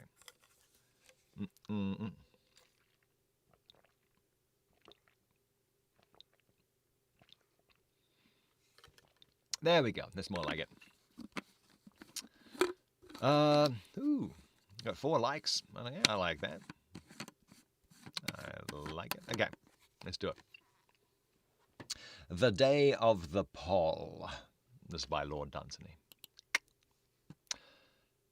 In the town by the sea, it was the day of the Pall, and the poet regarded it sadly when he woke and saw the light of it coming in at his window between the 2 small curtains of gauze. And the day of the Pall was beautifully bright. Stray bird songs came to the poet at the window. The air was crisp and wintry, but it was the blaze of sunlight that had deceived the birds. He heard the sound of the sea that the moon led up the shore, dragging the months away over the pebbles and shingles, and piling them up with the years where the worn-out centuries lay. He saw the majestic downs stand facing mightily southwards, saw the smoke of the town float up to their heavenly faces. Column after column rose calmly into the morning, as house by house was waked by peering shafts of the sunlight, and lit its fires for the day.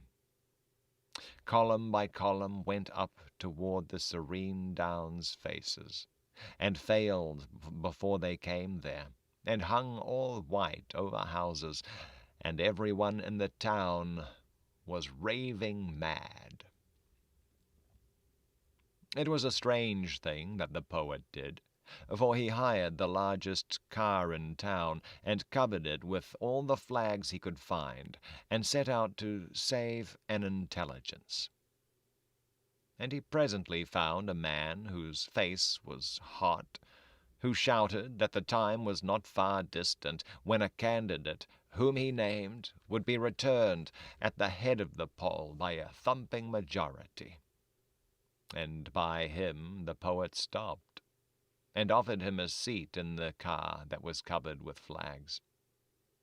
When the man saw the flags that were on the car, and that it was the largest in the town, he got in. He said that his vote should be given for that fiscal system that had made us what we are, in order that the poor man's food should not be taxed to make the rich man richer. Or else it was that he would give his vote for that system of tariff reform which should unite us closer to our colonies, with ties that should long endure, and give employment to all. But it was not to the polling booth that the car went. It passed and left the town, and came by a small winding road to the very top of the downs. There the poet dismissed the car, and let that wondering voter on the grass, and seated himself on a rug. And for long the voter talked of those imperial traditions that our forefathers had made for us, and which he should uphold with his vote. Or else it was of a people oppressed by a feudal system that was out of date and effete, and that should be ended or mended. But the poet pointed out to him small, distant, wandering ships on the sunlit strip of sea, and the birds far down below them, and the houses below the birds, with the little columns of smoke that could not find the downs. And at first the voter cried for his polling booth like a child. But after a while he grew calmer, save when faint bursts of cheering came twittering up to the downs, when the voter would cry out bitterly against the misgovernment of the Radical Party, or else it was. I forget what the poet told me. He extolled its splendid record. "See," said the poet, "these ancient, beautiful things, the downs, and the old-time houses, and the morning, and the grey sea and the sunlight going mumbling round the world. And this is the place they have chosen to go man in." And standing there, with all broad England behind him, rolling northward, down after down, and before him the glittering sea, too far for the sound of the roar of it, there seemed to the voter to grow less important the questions that troubled the town. Yet he was still angry. "Why did you bring me here?" he said again. "Because I grew lonely," said the poet, "when all the town went mad." Then he pointed out to the voter some old bent thorns, and showed him the way that a wind had blown for 1,000,000 years, coming up at dawn from the sea. And he told him of the storms that visit the ships, and their names, and whence they come, and the currents they drive afield, and the way that the swallows go. And he spoke of the down where they sat, when the summer came, and the flowers that were not yet, and the different butterflies, and about the bats and the swifts, and the thoughts in the heart of man. He spoke of the aged windmill that stood on the down, and of how to children it seemed a strange old man who was only dead by day. And as he spoke, and as the sea wind blew on that high and lonely place, there began to slip away from the voter's mind meaningless phrases that had crowded it long. Thumping majority, victory in the fight, terminological inexactitudes, and the smell of paraffin lamps dangling in heated schoolrooms, and quotations taken from ancient speeches because the words were long. They fell away, though slowly, and slowly the voter saw a wider world and the wonder of the sea. And the afternoon wore on, and the winter evening came, and the night fell, and all black grew the sea. And about the time that the stars come blinking out to look upon our littleness, the polling booth closed in the town. When they got back, the turmoil was on the wane in the streets. Night hid the glare of the posters, and the tide, finding the noise abated and being at the flow, told an old tale that he had learned in his youth about the deeps of the sea, the same which he had told to coastwise ships that brought it to Babylon by the way of Euphrates before the doom of Troy. I blame my friend the poet, however lonely he was, for preventing this man from registering his vote, the duty of every citizen. But perhaps it matters less, as it was a foregone conclusion, because the losing candidate, either through poverty or sheer madness, had neglected to subscribe to a single football club. And I will let you make of that what you will. It's a very comical ending. Very, very comical ending to that one. Yeah. All right, where are we at? We still got a couple of minutes. Do we have something super short in here? Is there something super short? The Tomb is not. That's like 40 minutes. What's the tree? Oh, yeah, okay.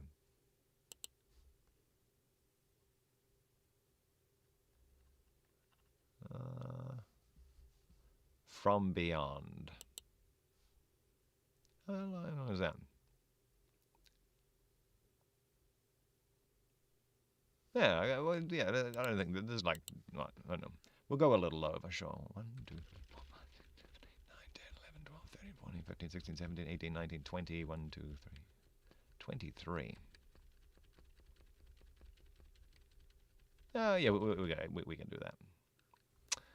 Okay. Just a quick little look here.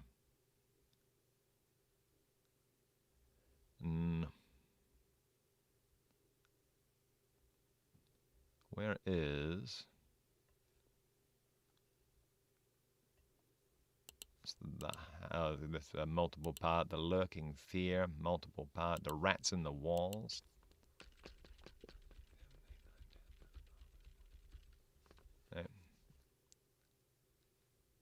The horror at Red Hook, LOL. All right. Yeah, let's just do it. We'll do the, I already forgot what it is. From Beyond. All right. A little bonus story. Yeah, this is going to take us a little long, but it's okay. A bit of H P Lovecraft. From Beyond. Melissa likes the H P Lovecraft, all right? From Beyond. Horrible beyond conception was the change which had taken place in my best friend, Crawford Tillinghast.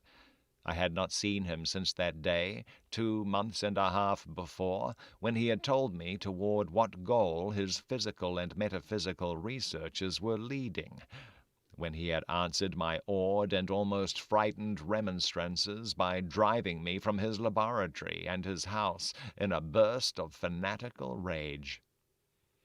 I had known that he now remained mostly shut in the attic laboratory with that accursed electrical machine, eating little and excluding even the servants, but I had not thought that a brief period of 10 weeks could so alter and disfigure any human creature.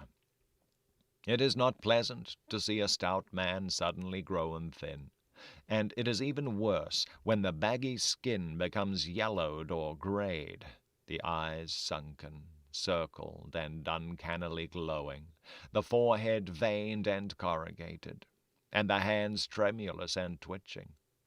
And if added to this there be a repellent unkemptness, a wild disorder of dress, a bushiness of dark hair white at the roots, and an unchecked growth of pure white beard on a face once clean-shaven, the cumulative effect is quite shocking. But such was the aspect of Crawford Tillinghast on the night his half-coherent message brought me to his door after my weeks of exile. Such the spectre that trembled as it admitted me, candle in hand, and glanced furtively over its shoulder as if fearful of unseen things, in the ancient, lonely house set back from Benevolent Street. That Crawford Tillinghast should ever have studied science and philosophy was a mistake. These things should be left to the frigid and impersonal investigator, for they offer 2 equally tragic alternatives to the man of feeling and action: despair if he fail in his quest, and terrors unutterable and unimaginable if he succeed. Tillinghast had once been the prey of failure, solitary and melancholy, but now I knew, with nauseating fears of my own, that he was the prey of success. I had indeed warned him 10 weeks before, when he burst forth with his tale of what he felt himself about to discover. He had been flushed and excited then, talking in a high and unnatural, though always pedantic voice. "What do we know," he had said, "of the world and the universe about us? Our means of receiving impressions are absurdly few, and our notions of surrounding objects infinitely narrow. We see things only as we are constructed to see them, and can gain no idea of their absolute nature. With 5 feeble senses, we pretend to comprehend the boundlessly complex cosmos. Yet other beings with a wider, stronger, or different range of senses might not only see very differently the things we see, but might see and study whole worlds of matter, energy, and life, which lie close at hand, yet can never be detected with the senses we have. I have always believed that such strange, inaccessible worlds exist at our very elbows, and now I believe I've found a way to break down the barriers. I am not joking.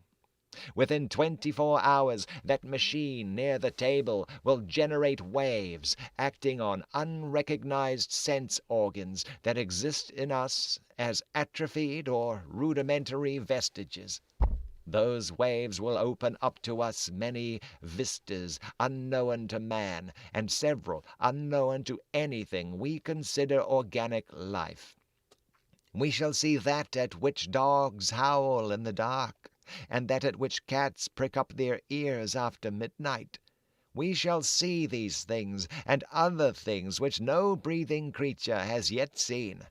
We shall overleap time, space, and dimensions, and without bodily motion peer to the bottom of creation. When Tillinghast said these things, I remonstrated, for I knew him well enough to be frightened rather than amused. But he was a fanatic, and drove me from the house.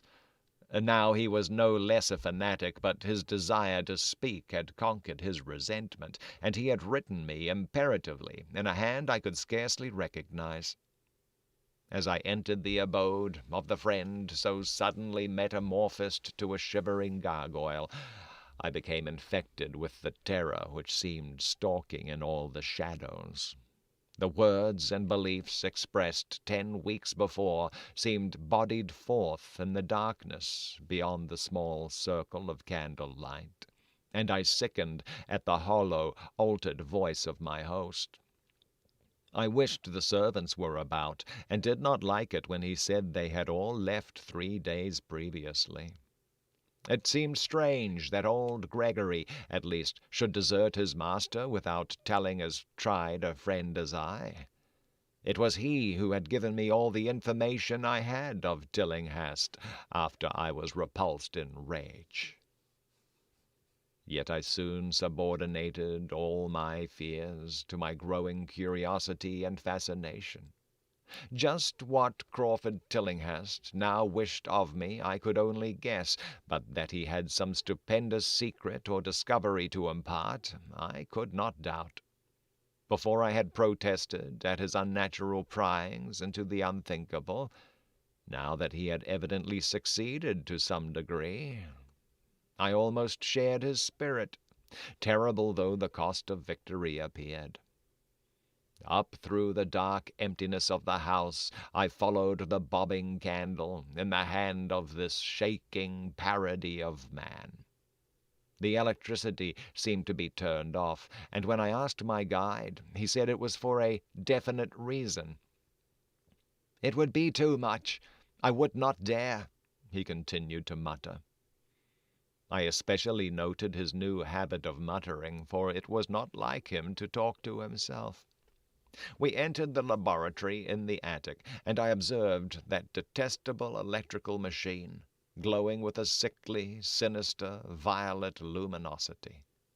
It was connected with a powerful chemical battery, but seemed to be receiving no current, for I recalled that in its experimental stage it had sputtered and purred when in action. In reply to my question, Tillinghast mumbled that this permanent glow was not electrical in any sense that I could understand.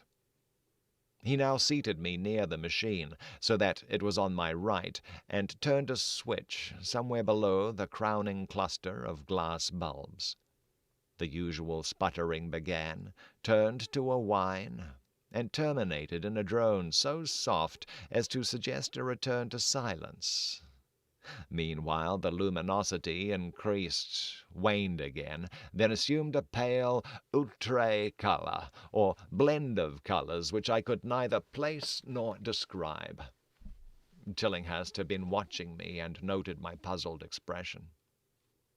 "Do you know what that is?" he whispered. "That is ultraviolet." He chuckled oddly at my surprise. "You thought ultraviolet was invisible, and so it is, but you can see that and many other invisible things now.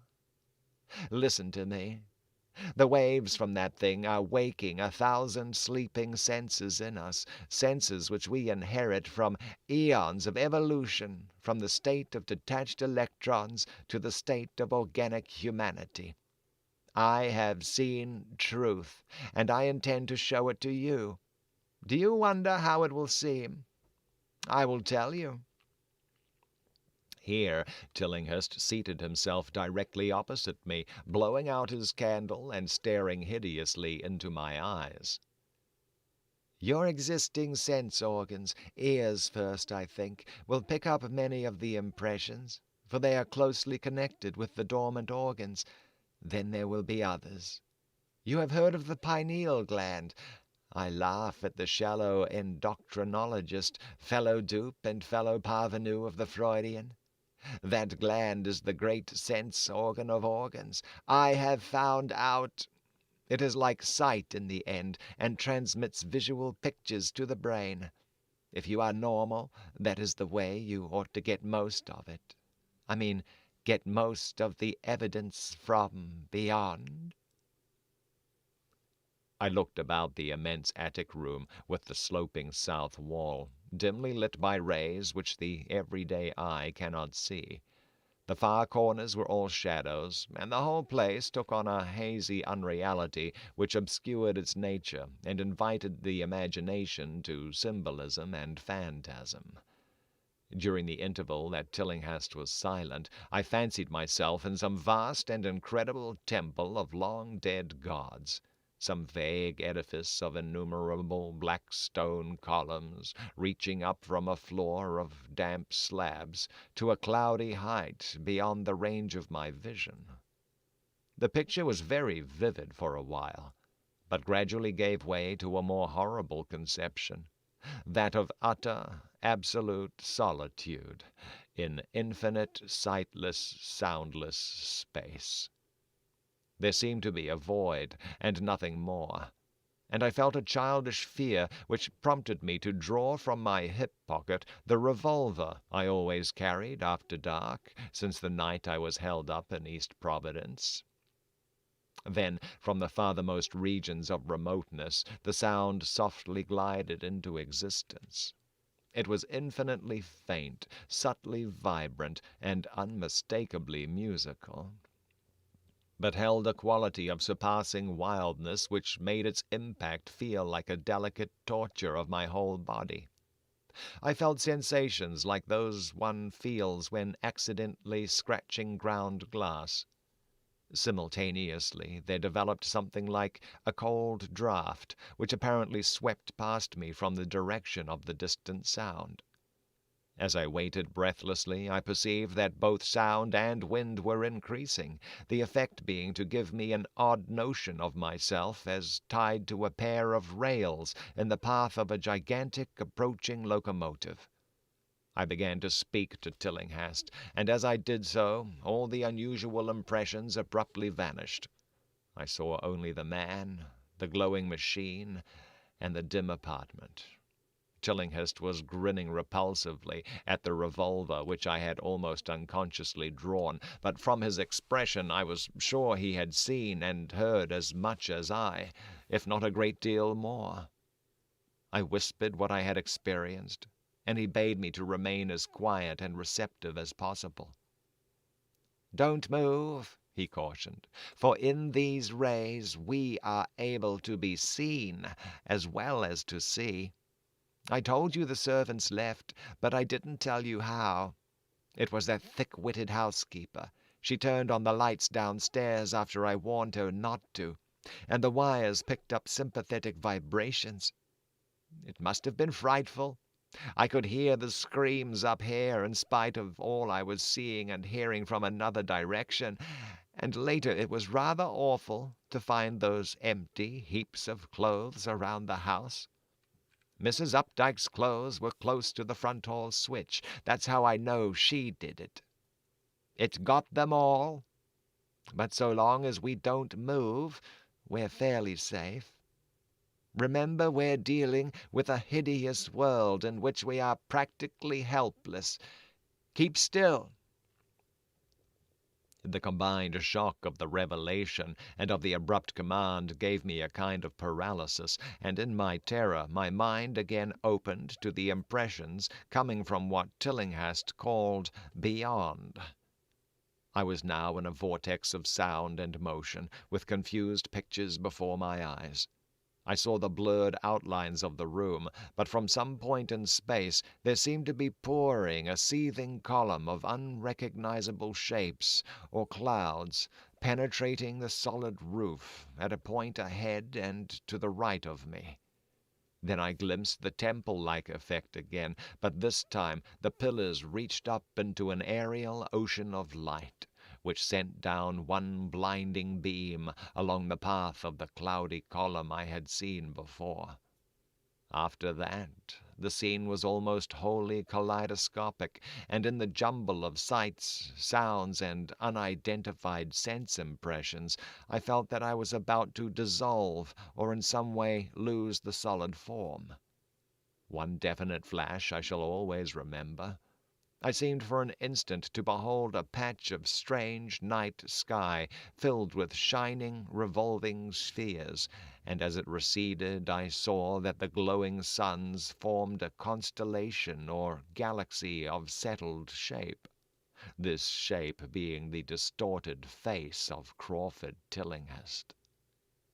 At another time I felt the huge, animate things brushing past me, and occasionally walking or drifting through my supposedly solid body, and thought I saw Tillinghast look at them as though his better-trained senses could catch them visually.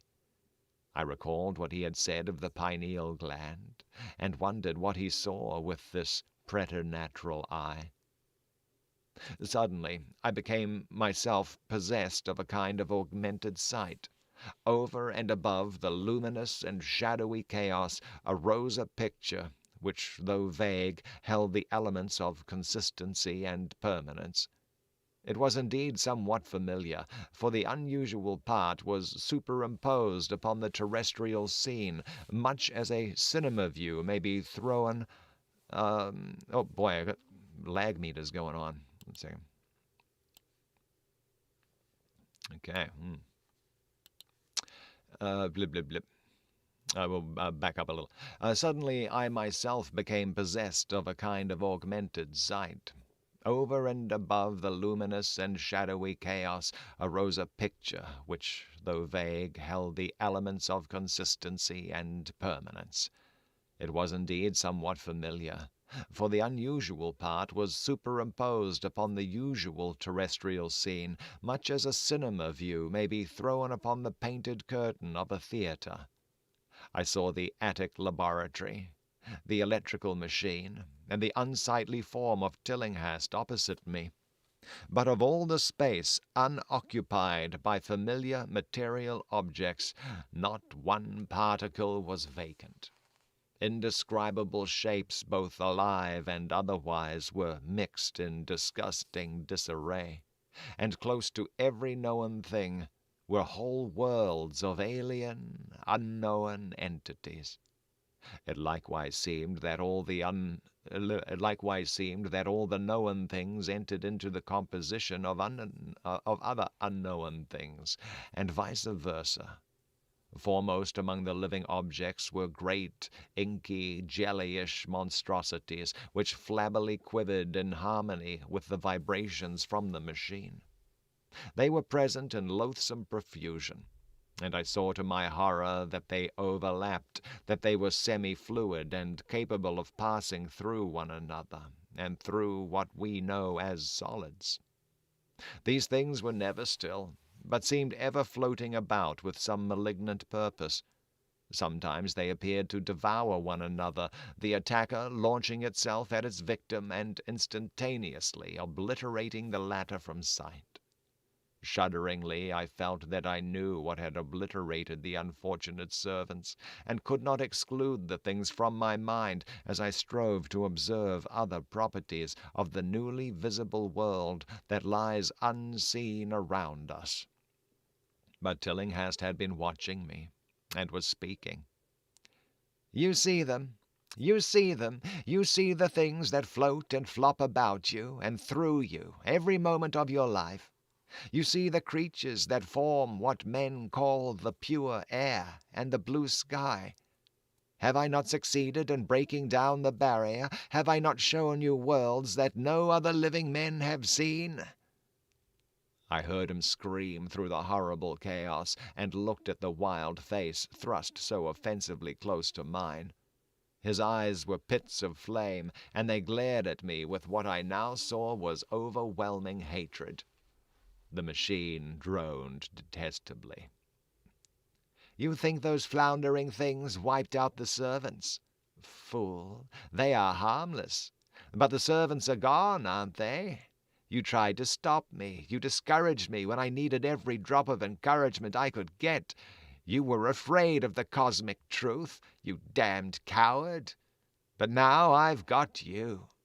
What swept up the servants? What made them scream so loud? Don't know, eh? You'll know soon enough. Look at me. Listen to what I say.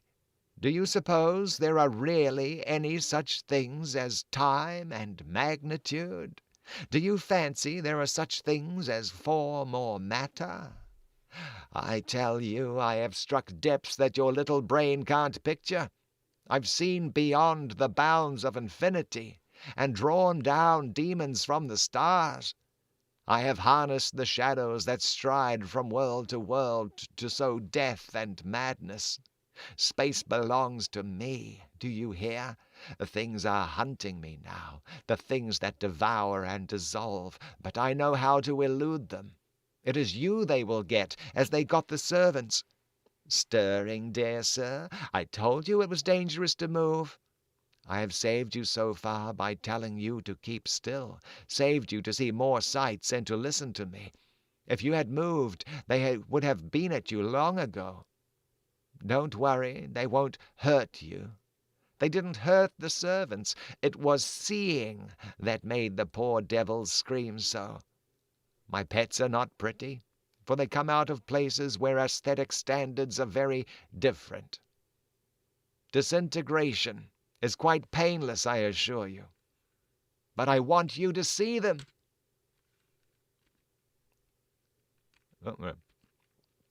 I almost saw them, but I knew how to stop. You are not curious. I always knew you were no scientist. Trembling, eh? Trembling with anxiety to see the ultimate things I have discovered. Why don't you move, then? Tired? Well, don't worry, my friend, for they are coming. Look. Look, curse you, look, it's just over your left shoulder. What remains to be told is very brief, and may be familiar to you from the newspaper accounts. The police heard a shot in the old Tillinghast house and found us there. Tillinghast dead and me unconscious. They arrested me because the revolver was in my hand, but released me in 3 hours after they found it was apoplexy which had finished Tillinghast, and saw that my shot had been directed at the noxious machine which now lay hopelessly shattered on the laboratory floor. I did not tell very much of what I had seen, for I feared the coroner would be skeptical, but from the evasive outline I did give, the doctor told me that I had undoubtedly been hypnotized by the vindictive and homicidal madman. I wish I could believe that doctor. It would help my shaky nerves if I could dismiss what I now have to think of, the air and sky about and above me. I never feel alone or comfortable, and a hideous sense of pursuit sometimes comes chillingly on me when I am weary. What prevents me from believing the doctor is this one simple fact. that the police never found the bodies of those servants whom they say Crawford Tillinghast murdered. Ooh. Yeah, it's a silly story, but I like it. That was fun.